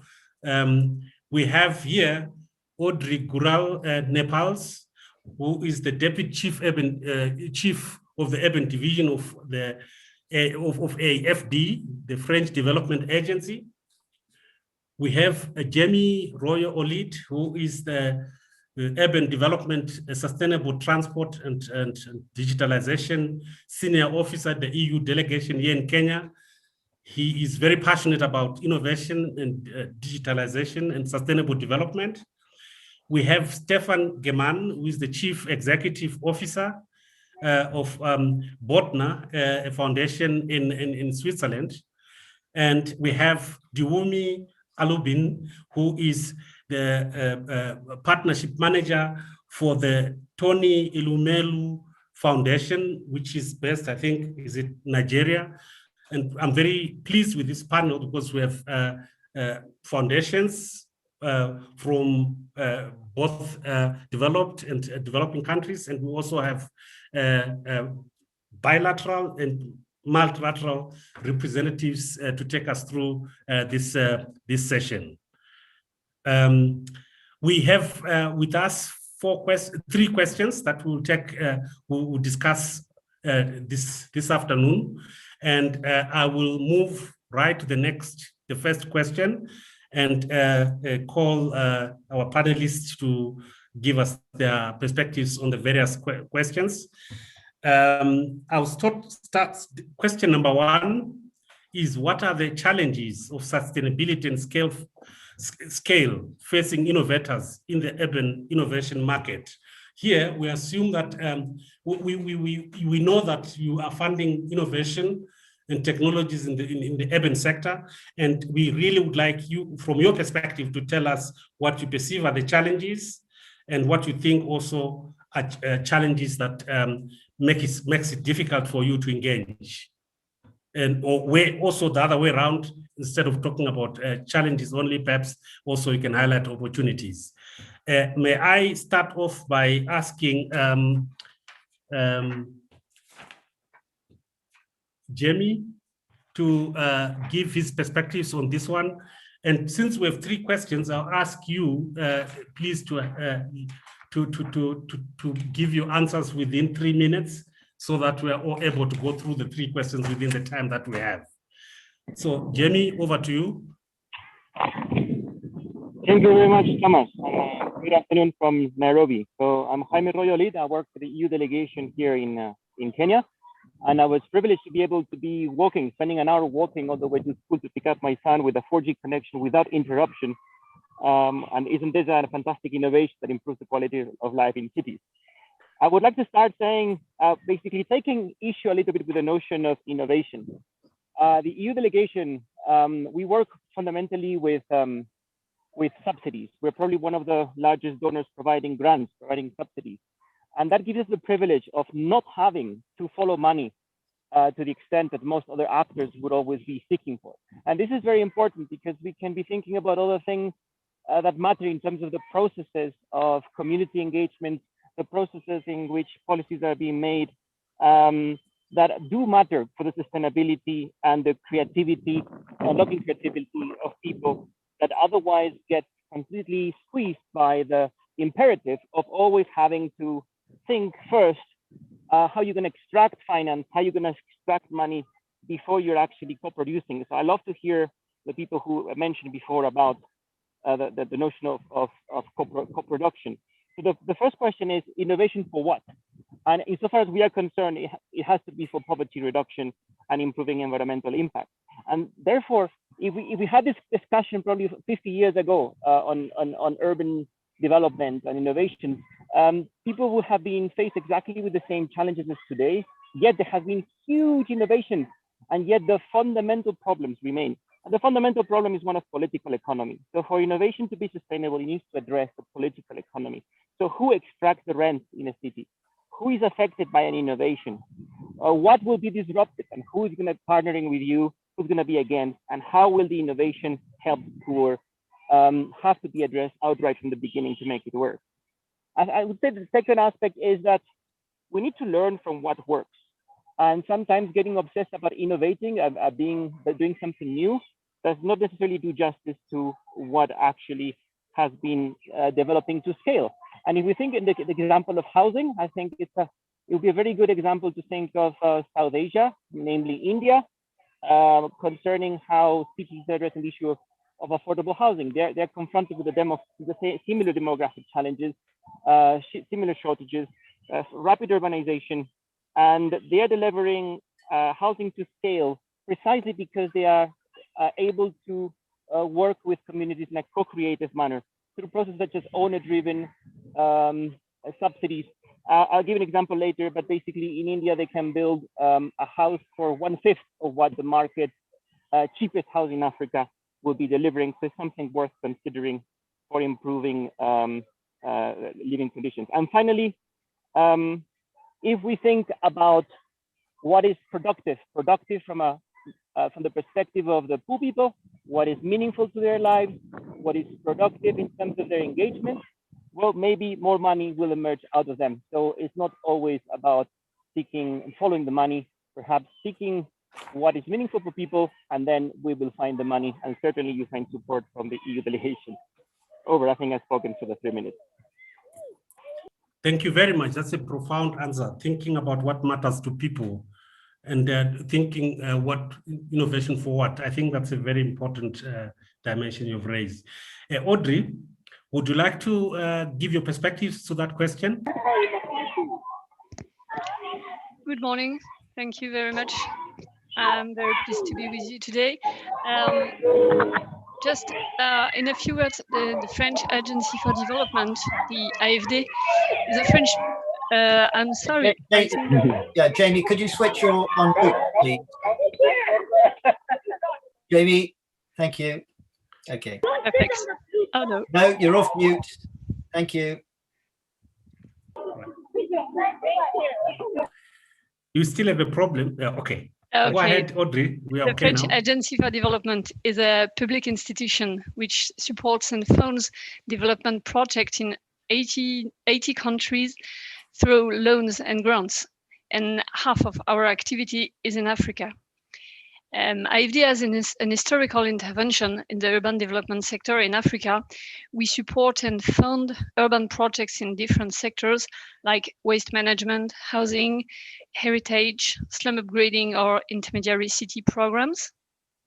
And our intervention is based on the sustainable city strategy we have, which aims to accompany the climate transition of cities, to improve cities' dwellers' quality of life, to promote sustainable development within territories, and to strengthen the local actors in charge of cities. So as to reinforce our action, we have integrated innovative approaches for urban projects, because we think that innovation is a really good way to improve the impacts of urban projects and can change the way of designing the urban project. So the first thing I wanted to share with you today is what we call the Urban Fabric Initiative, which target to change the way of designing urban projects. This is a sort of urban lab or urban incubator, which is a new answer we have developed to design projects in order to better answer the needs of the citizens and to better involve the city society in the projects and in the urban projects. This idea of urban fabrics proceeds from different questions. First was how to develop concrete and short-term actions and quick wins on the field in parallel of large projects, which will take years to be realized. The second question was how to associate better and more the citizens to the conception of projects and to the fabric of city. And our third question was also how to reinforce the impact of the project, and especially the social and environmental impact, and the answer to the inhabitants' need. So this urban fabric initiative is a participative framework linked to an upcoming urban project funded by IFD to develop together with the contracting authorities and the inhabitants innovative mechanism to foster the emergence of rapidly implemented and low-budget urban micro-project centered around the initiative and competencies of the inhabitants. Every urban fabric keeps an experimental approach.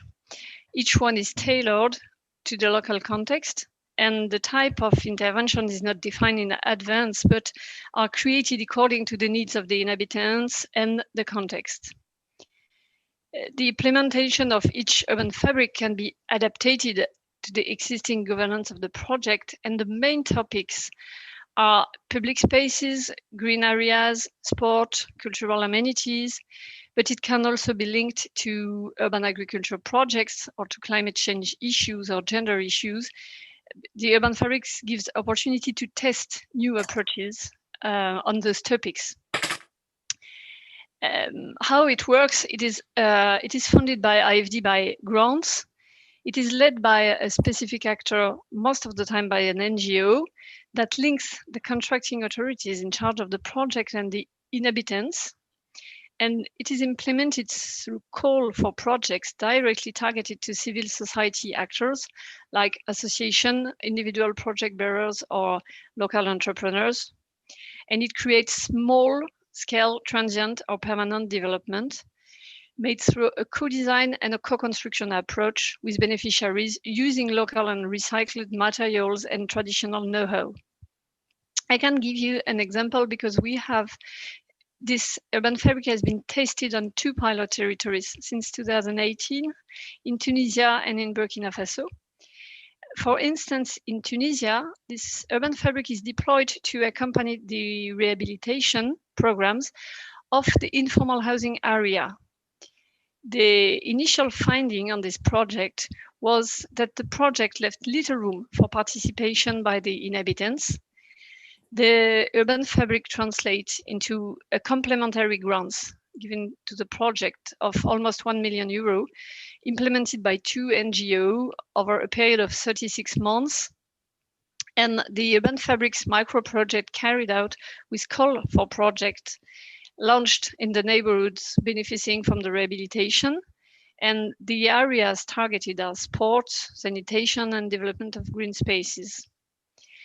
To conclude on this subject, I would just say that with these 2 pilots, we have seen a strengthened trust between the different stakeholders of the project, and especially the public authorities and citizens, and a better capacity to discuss together and design together better projects. This is also for us a very good way to show the local skills and integrate the inhabitants from the beginning of the project. And in order to continue after these 2 first pilots, we have developed a specific financial tool who will permit to support development of new urban fabric, to provide technical assistance and methodological assistance to each urban fabric, and also to follow and capitalize on this innovating tool and share the knowledge on urban innovation. Thank you. Thank you very much, Audrey. That was really insightful, and we are pleased to note that FD is investing in innovation. We'll come back to you to know to what extent supporting innovation mainstreamed in your development assistance to Africa. We'll come back to you on that later. Let me move on to Diwumi. to the foundations. Tiumi, would you like to give us your perspectives on this question from your experience? Absolutely. Good afternoon, everyone. It's a pleasure to be here. I think really briefly, I'd like to just talk about what the foundation does and who we are. Founded in 2010 by the philanthropist Tony Elumelu, we are the foremost philanthropic organizations in Africa. The foundation believes that the private sector holds the key to unlocking Africa's economic potential. 7 years ago now, we started an entrepreneurship program, and this is the flagship program of the TEF. The purpose of the program was really to identify, over a period of 10 years, 10,000 African startups and entrepreneurs with ideas that have the potential to succeed across all sectors. The idea was that by supporting the growth of these businesses through the business training we offer, mentoring, access to seed capital funding, and information, the membership of our alumni network, that we will be able to create jobs that can generate another million jobs, and contribute at least $10 billion, into the African economy.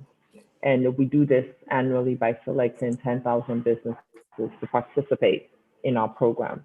Now, that's just a brief overview of what we do. To this specific questions about the challenges of sustainability and scale, I think from our knowledge and the work we've been doing, we really deal with, I want to say, the last mile entrepreneurs. We typically are the first support in terms of financial support that these entrepreneurs get. We really work at that micro level.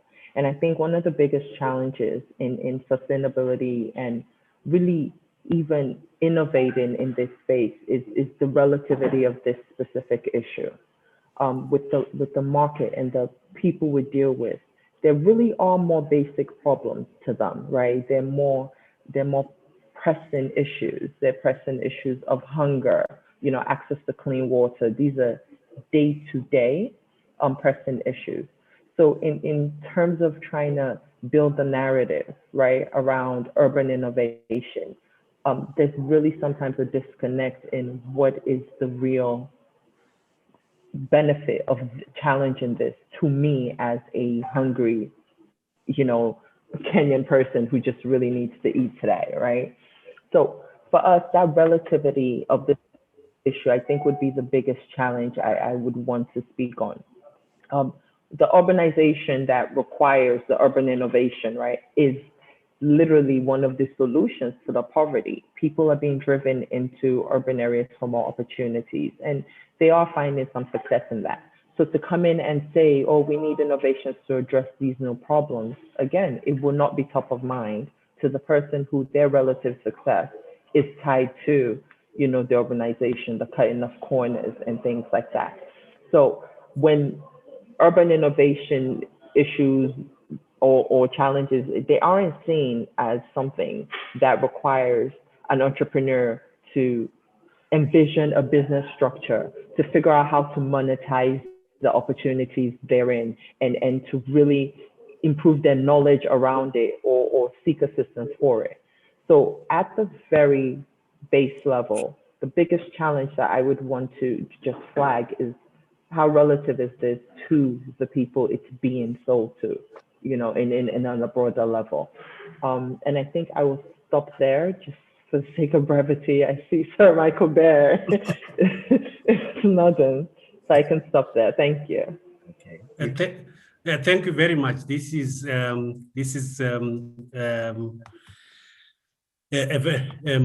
very profound answer, where you consider urban areas as a solution to head to the problem that people have, and then also you focus on the last mile entrepreneurs, and these are the people who are looking at in urban areas. Thank you very much for that.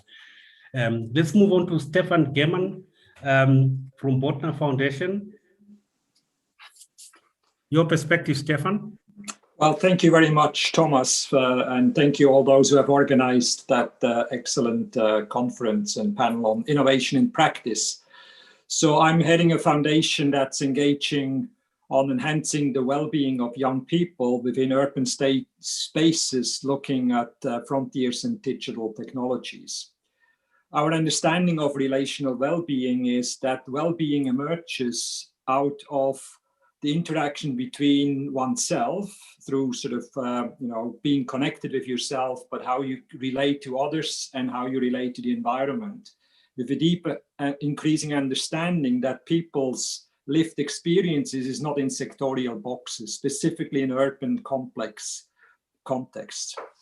So we as a foundation have a deep commitment and work with UN Habitat on some innovative sort of challenges that's driven by young people to really start to shape the future of cities. But there are big challenges to innovators, and looking at this question on what are some of these challenges for sustainability and scale facing innovators in that urban innovation market. And I would like to highlight first an overarching issue and then 3 specific issues. I think a lot of us are mistaking sort of ideation with innovation. There's lots of very good ideas out there, but actually they're not really innovations. Then the big difference between an idea and an innovation is actually execution and to some extent sustainability and scale. So we should actually only really start talking about innovations and innovators when there is a certain sustainability and scale, rather than when they have good ideas. And we name a lot of people who have good ideas, we call them innovators. And that's really a subtle difference, but it's quite important. So let me just quickly look at some of the 3 challenges in a nutshell. First of all, that most of our administrative systems in cities are organized in very linear, traditional manners, conceiving out of the Industrial Revolution using management practices in manufacturing. This does not work for urban systems. Urbans are complex environment, and we need new complex adaptive leadership and organizational forms like holacracy or sociocracy. So I think there is need for urban innovation in this way municipalities and local government is actually set up organizationally. Otherwise, you cannot facilitate innovations. Secondly, there is sort of considerable innovation that is not applying basic human-centered designs approaches, and therefore they don't fit into the ecosystem. And they might be looking good in this particular little pilot, but absolutely not scalable and therefore not sustainable. The third one is a critical one, and that's really the lack or weakness of innovative blended financing mechanisms like urban impact bonds, specifically those for human development. On the infrastructure side, for building bridges, roads, etc., there is quite a bit of innovative financing mechanism, but that has not spilled into the sort of human development and social sector. And I do think UN Habitat and the collective community of urban innovators really should tackle and look at the innovative financing mechanism. Thank you very much, Thomas. Very good. Thank you very much.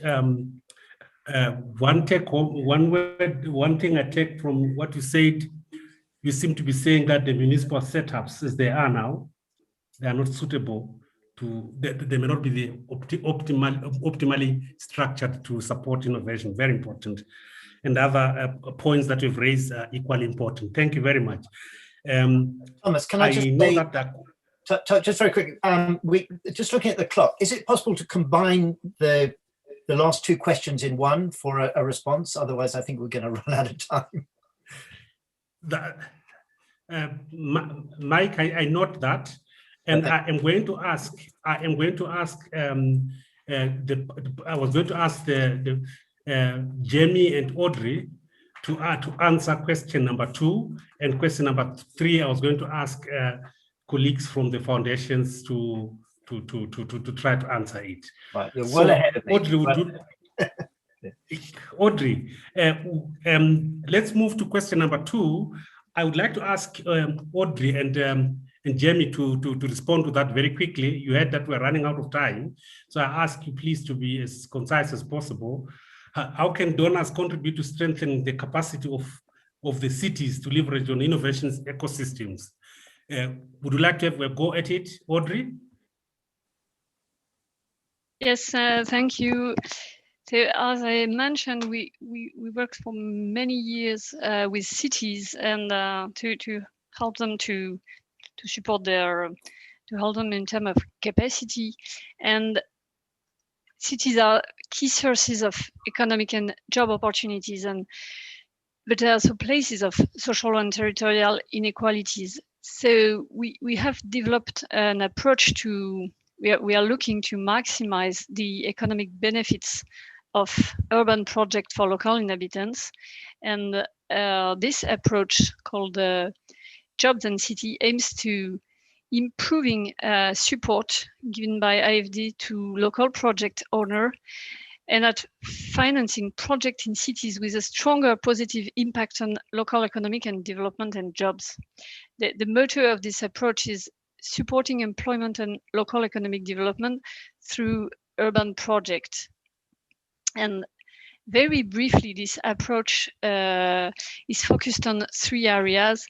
The first consists in supporting the development of local economic sectors through urban projects to generate decent work for local inhabitants and to trigger local economic development of territories. For instance, in the framework of project for the rehabilitation of built heritage, this approach will analyze and provide technical assistance to the heritage and tourism professions like education, training, or peer-to-peer exchange. In the second area, the aim is to integrate into urban project components or investments which will directly encourage the development of inclusive economic activities. For instance, we will work on design of businesses premised, adapted to local job and craft market, or on the integration of these urban amenities in larger projects.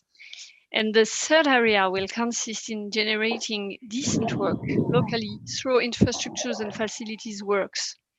It means to encourage the employment of local workforce, local SMEs, to conduct the works of the rehabilitation of construction of urban amenities. For instance, IFD support the implementation of the high labor intensive approach in public works program in Madagascar, in Cameroon, or in Ivory Coast. This approach is innovative because it proposes a cross reflection on social, economic, and urban issues, and it recommends intersectoral dialogue between the actors focusing on employment and the actors who make and manage the city. And our main recommendation is that urban contracting authorities should identify and meet with the key employment stakeholders to better understand the context and identify the main national employment issue or those relating to the territory. For instance, in Tunisia, we have supported a dialogue between the Ministry of Equipment and the Ministry of Vocational and Training Employment to adapt business premises so they are better suited to the local employment realities. So for us, there is a very, very important challenge in a better link between the conception of city and the economic development and local employment, and things to do in the funding of urban projects. Thank you very much. Also very, very interesting, this cross reflection that you're pursuing and the intersectoral dialogues of city managers. That's very, very innovative. Jamie, would you like to have a go at this question as well? In 3 minutes, we are running out of time. So yes, Thomas. So the question is, how can donors bridge the capacity gap of cities to leverage innovation ecosystems? Well, the donors are good at certain things, but not so good at other things. So we cannot substitute venture capitalists or other forms of university hubs or interactions between centers of excellence and industry. But what we can do is ensure that with regards to the capacity, that certain fundamentals are working in a city. So issues such as fundamental education, access to water and sanitation, dignified living conditions, that's something the European Union is committed to, and we are trying to partner with the organization here in Kenya, Thomas. I will say a few words about that. But if we ask the question about innovation for what, innovation ecosystems for what, again, because we're giving subsidies, I believe what we can do as the EU, and we are promoting in several fronts, is breaking the dependency between innovation and exclusively seeking for rent extraction. So that we are talking about innovations that have social and environmental impact, which often are claimed to be there, but are overridden by the objective or the imperative of extracting a maximum amount of financial profit. And therefore creating the space for those people, those communities to do things of social value is something the European Union has been doing for the last 60 years. I want to give a number of examples. So in the sphere of digitalization, as you presented these aspects as an important one, the European Union is committed to partner with Kenya on human-centered digitalization, such that we can create a condition, for example, of helping Kenya in implementing and enforcing the new Data Protection Act. If you don't implement and enforce a Data Protection Act that Kenya has modeled on the European Union Data Protection Act, there's no much margin for establishing data markets. And if you cannot establish data markets that respect the basic aspects of data protection, you are missing out on a huge potential for innovation. On another aspect, we are partnering with AFD, so it was great to have our colleague before, on last mile digital connectivity. So we want to partner with the government of Kenya in helping reaching out further down into rural areas with fiber optics, but not only, but by sharing expertise on things such as smart villages, where applications facilitated by these fiber optics offer possibilities to the youth and vulnerable communities in isolated areas who might not see that the farming is offering the opportunities they aspire for, and who believe that the city is not a bright future for them. And there's a lot of research that is very valuable there. So another pillar we're seeking to develop with Kenya. And on the issue of affordable housing, again, the issue of innovation, we're addressing it in four approaches with the government of Kenya. One is with regard to, I mean, there's again and again emphasis on how the market is the key to delivering solutions to Africa. Yes, to a great extent, but in the case of affordable housing, I would like any member of the audience to please challenge me and inform me if they have seen any market-led affordable housing program that has been able to scale to millions. Yeah. So we are working with the World Bank in helping unlock the supply of developer-led urban housing in a way in which the state is providing land as equity, and the state remains as shareholder with this patient equity in a special purpose vehicle, such that the usual way in which developers benefit from huge added value in land is actually redistributed. It's also co-owned by the government. So that's one innovation that we are working with the government on. There are other aspects with regards to the use of mainstreaming of digital applications for improving the supply chain in the construction sector. We know that in Kenya, there are applications such as iBuild, which is a kind of Uber for construction.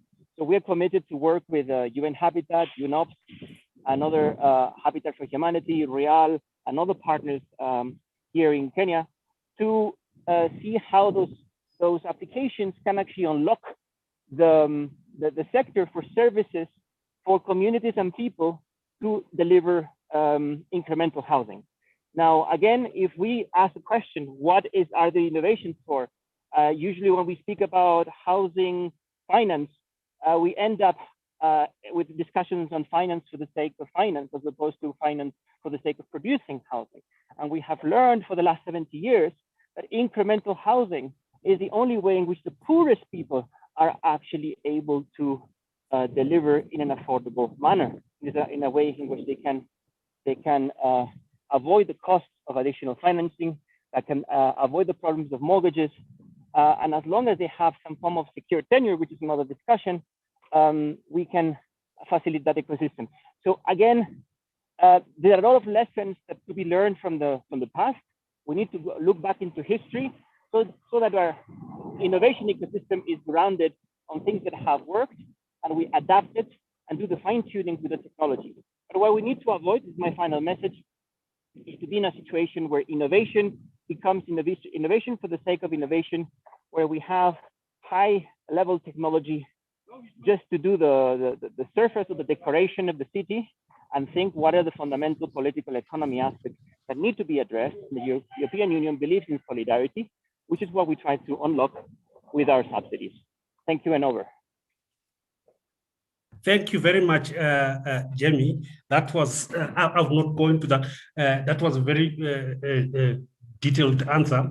We are running out of time. I'm not sure whether we have 1 minute each for the foundations, 1 minute each to answer the question, what are the innovative funds and investment vehicles that they know of that innovators in Africa could use?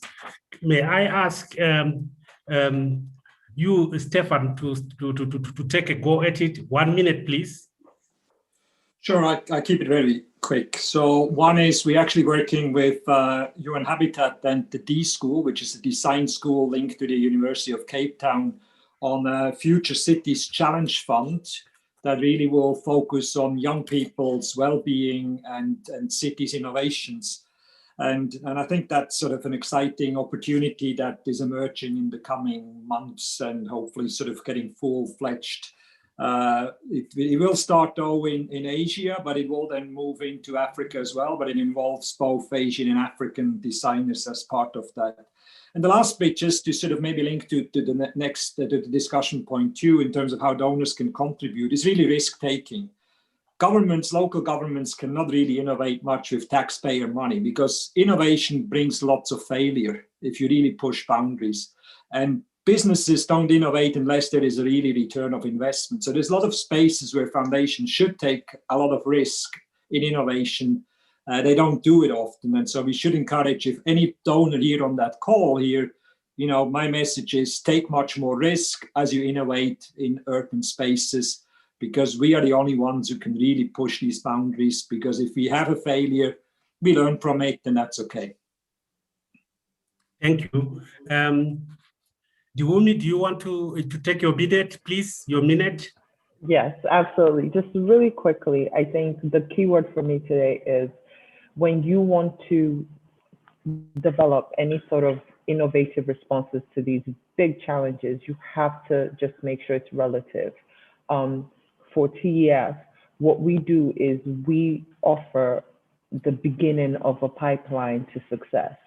So we offer the earlier stage seed funds. We partner, and we currently have a partnership with the EU, OACPS, to work with GIZ to implement follow-on support to these early stage entrepreneurs, right? Through technical assistance, business linkages, and to get them ready for the next level of grants. We have an entrepreneur who went through those 2 stages and then was able to successfully win the King Baldwin Prize for Development in Africa, which was like 220,000 euro. And then from there, once they're well established, they can then apply to commercial banks for facilities that may be backed by risk sharing frameworks, you know, provided by the AFC, for instance. So we all need to be, you know, turn the innovation towards ourselves. How do we leverage, you know, all these different ideas and all these different spaces we work in to provide end-to-end support for these, you know, fund for these brilliant ideas, starting from the seed stage all the way on to the something like a risk sharing through commercial lending. You know, I can post some links to some really interesting case studies we've done with entrepreneurs in the foundation below, so I don't need to talk through it. But for my 1 minute, just to wrap it up, the sustainability, of these conversations, even, it really relies on us now actually working hand in hand and doing our bit as part of a holistic solution to tackle. Thank you, sir. Thank you very much for that answer. I'm going to pick one question from the question and answer, and I'm going to ask you, Diumi, to ask it. And it's about how do we ensure financial opportunities for young people with innovations in rural areas? That's a great question, and my answer is exactly that. There are organizations who play in every level. So again, working in partnership, we can kind of identify what level this entrepreneur with this innovation is. Their innovation challenges, their grant funding, their structured business development funding. There's so many opportunities, which, going back to your presentation, when you see the ODA that is channeled towards Africa alone, we are the biggest recipient of all these funds, opportunities, grants, even, no financially backed loans, soft loans. And it's important to know that the opportunities, the offers, the support, it's out there. But how do you find it? You start by maybe attending sessions like these to see all the amazing work everyone is doing in their different areas and see where the alignment is for you. And I sit at the partnerships desk. So for me, partnerships to deliver on these promises is key. I plan to reach out to some of the colleagues on this call just to see, okay, what can we do in order to not only deepen the impact, but to amplify the message and amplify our work so that we can find each other, connect with each other, and be able to present it to those who need this. I hope that was short and sweet. Thank you. That's a good answer within the short time that you had. It's a complex question. And with this, colleagues and participants, I think we have not much time to go through other questions. There are many questions here that I encourage you to continue sending to the organizers of this event. And I hope that they'll get back to you with answers. And I would like to invite Michael to come in and then summarize this for us and then also take us through the rest of the program. Michael, thank you very much. We don't really have time for a summary, but I have a question, which seems to be the elephant in the room for all of the discussions we've had. And that is how we measure. One thing I've learned in my career, 40 years doing things, is if you can't measure it, you can't manage it. So how do we measure success? What are the standards? Are there international standards of measurement of success so that we can differentiate between, what are really good short-term, medium-term, long-term projects with their impact? I think that's something that I'm going to ask Stefan just to have a bash at. Thank you, Michael. Now, I don't know you well enough, but I'm challenging you in your thinking. What you cannot measure, you cannot manage is a linear management approach of the industrial sort of manufacturing context. In today's complex adaptive systems leadership, you can probably not, there's still sense of emerging measurements and matrices, but we need to be very careful that the measurements we put in place can actually kill the innovation very early on. So we need what I would call developmental measures that might change over time. Okay. And I think, therefore, we need more feedback loops. And in the feedback loops, we can adjust the measures. So I do think this is very critical. But the idea that we set up 5 years in advance some key performance indicators and they start the measurements along the innovation curve puts us up from the beginning to failure.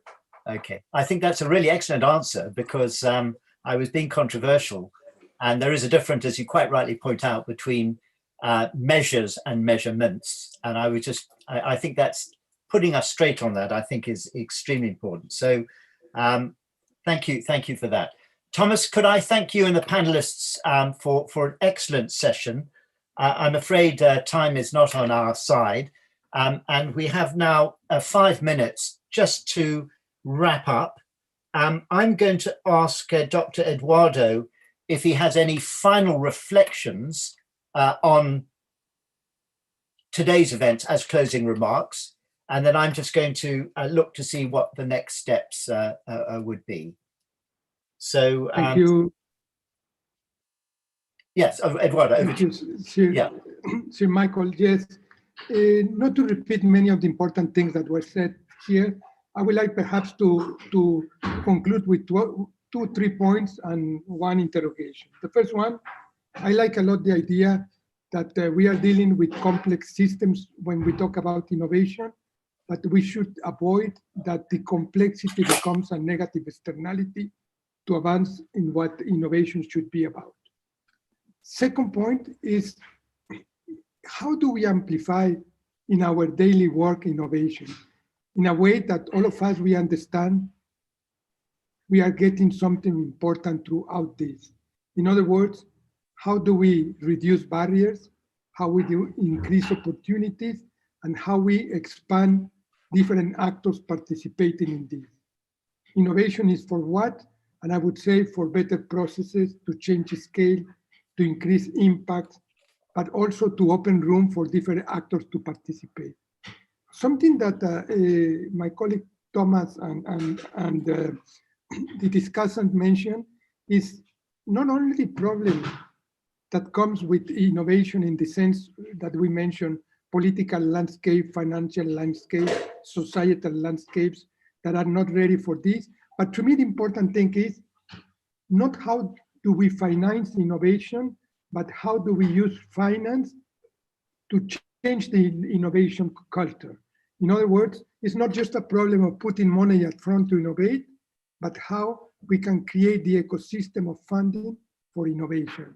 And all this to say and conclude that my fundamental element of question would be is, are we ready today in the environment where we are working in Africa to think that with existing systems, institutions, and conditions we can innovate? And the response is yes.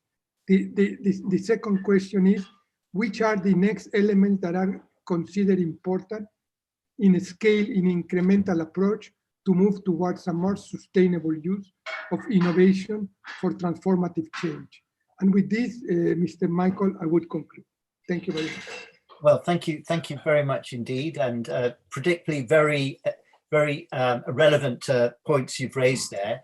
I would like, in the last minute and a half, really to again give my thanks to everybody. I think that we've given the subjects a really good airing. There've been some really important points that have been raised, and I think that for me, chairing this, I think the most gratifying thing is the sharing of experience, because it is that sharing of experience, not having to learn the lessons every time again, but learning from what has worked. I think that transparency, I think collaboration, I think that wonderful word cross-reflection is really going to make a big difference if we can actually harness all of the excellent work that has been done by all of the organizations that have been represented today, and also in the audience. And one question which was asked but wasn't answered really is, what we have to do is to get so many of the actors to work together. That's the funders, it's the skills, it's the innovators, the hubs. We just need to get better at having a much more honed ability to solve some of the really important issues in cities and innovation. Now, I'm just going to, again, I've just look at the next steps. So we have an ULA showcase on the 11th of March, which you can sign up to. It's really worth attending. It's another event. I'd encourage as many of you as possible to sign up to our ULA platform so that you can collaborate with others in the urban innovation ecosystem. and of course, our partners to visit the unhabitat.org to learn more about their most excellent programs. So could I just say that it's exactly 1:05. So I think I can award myself a gold star, and I can share that gold star with all of the organizers, the hard work that has gone in.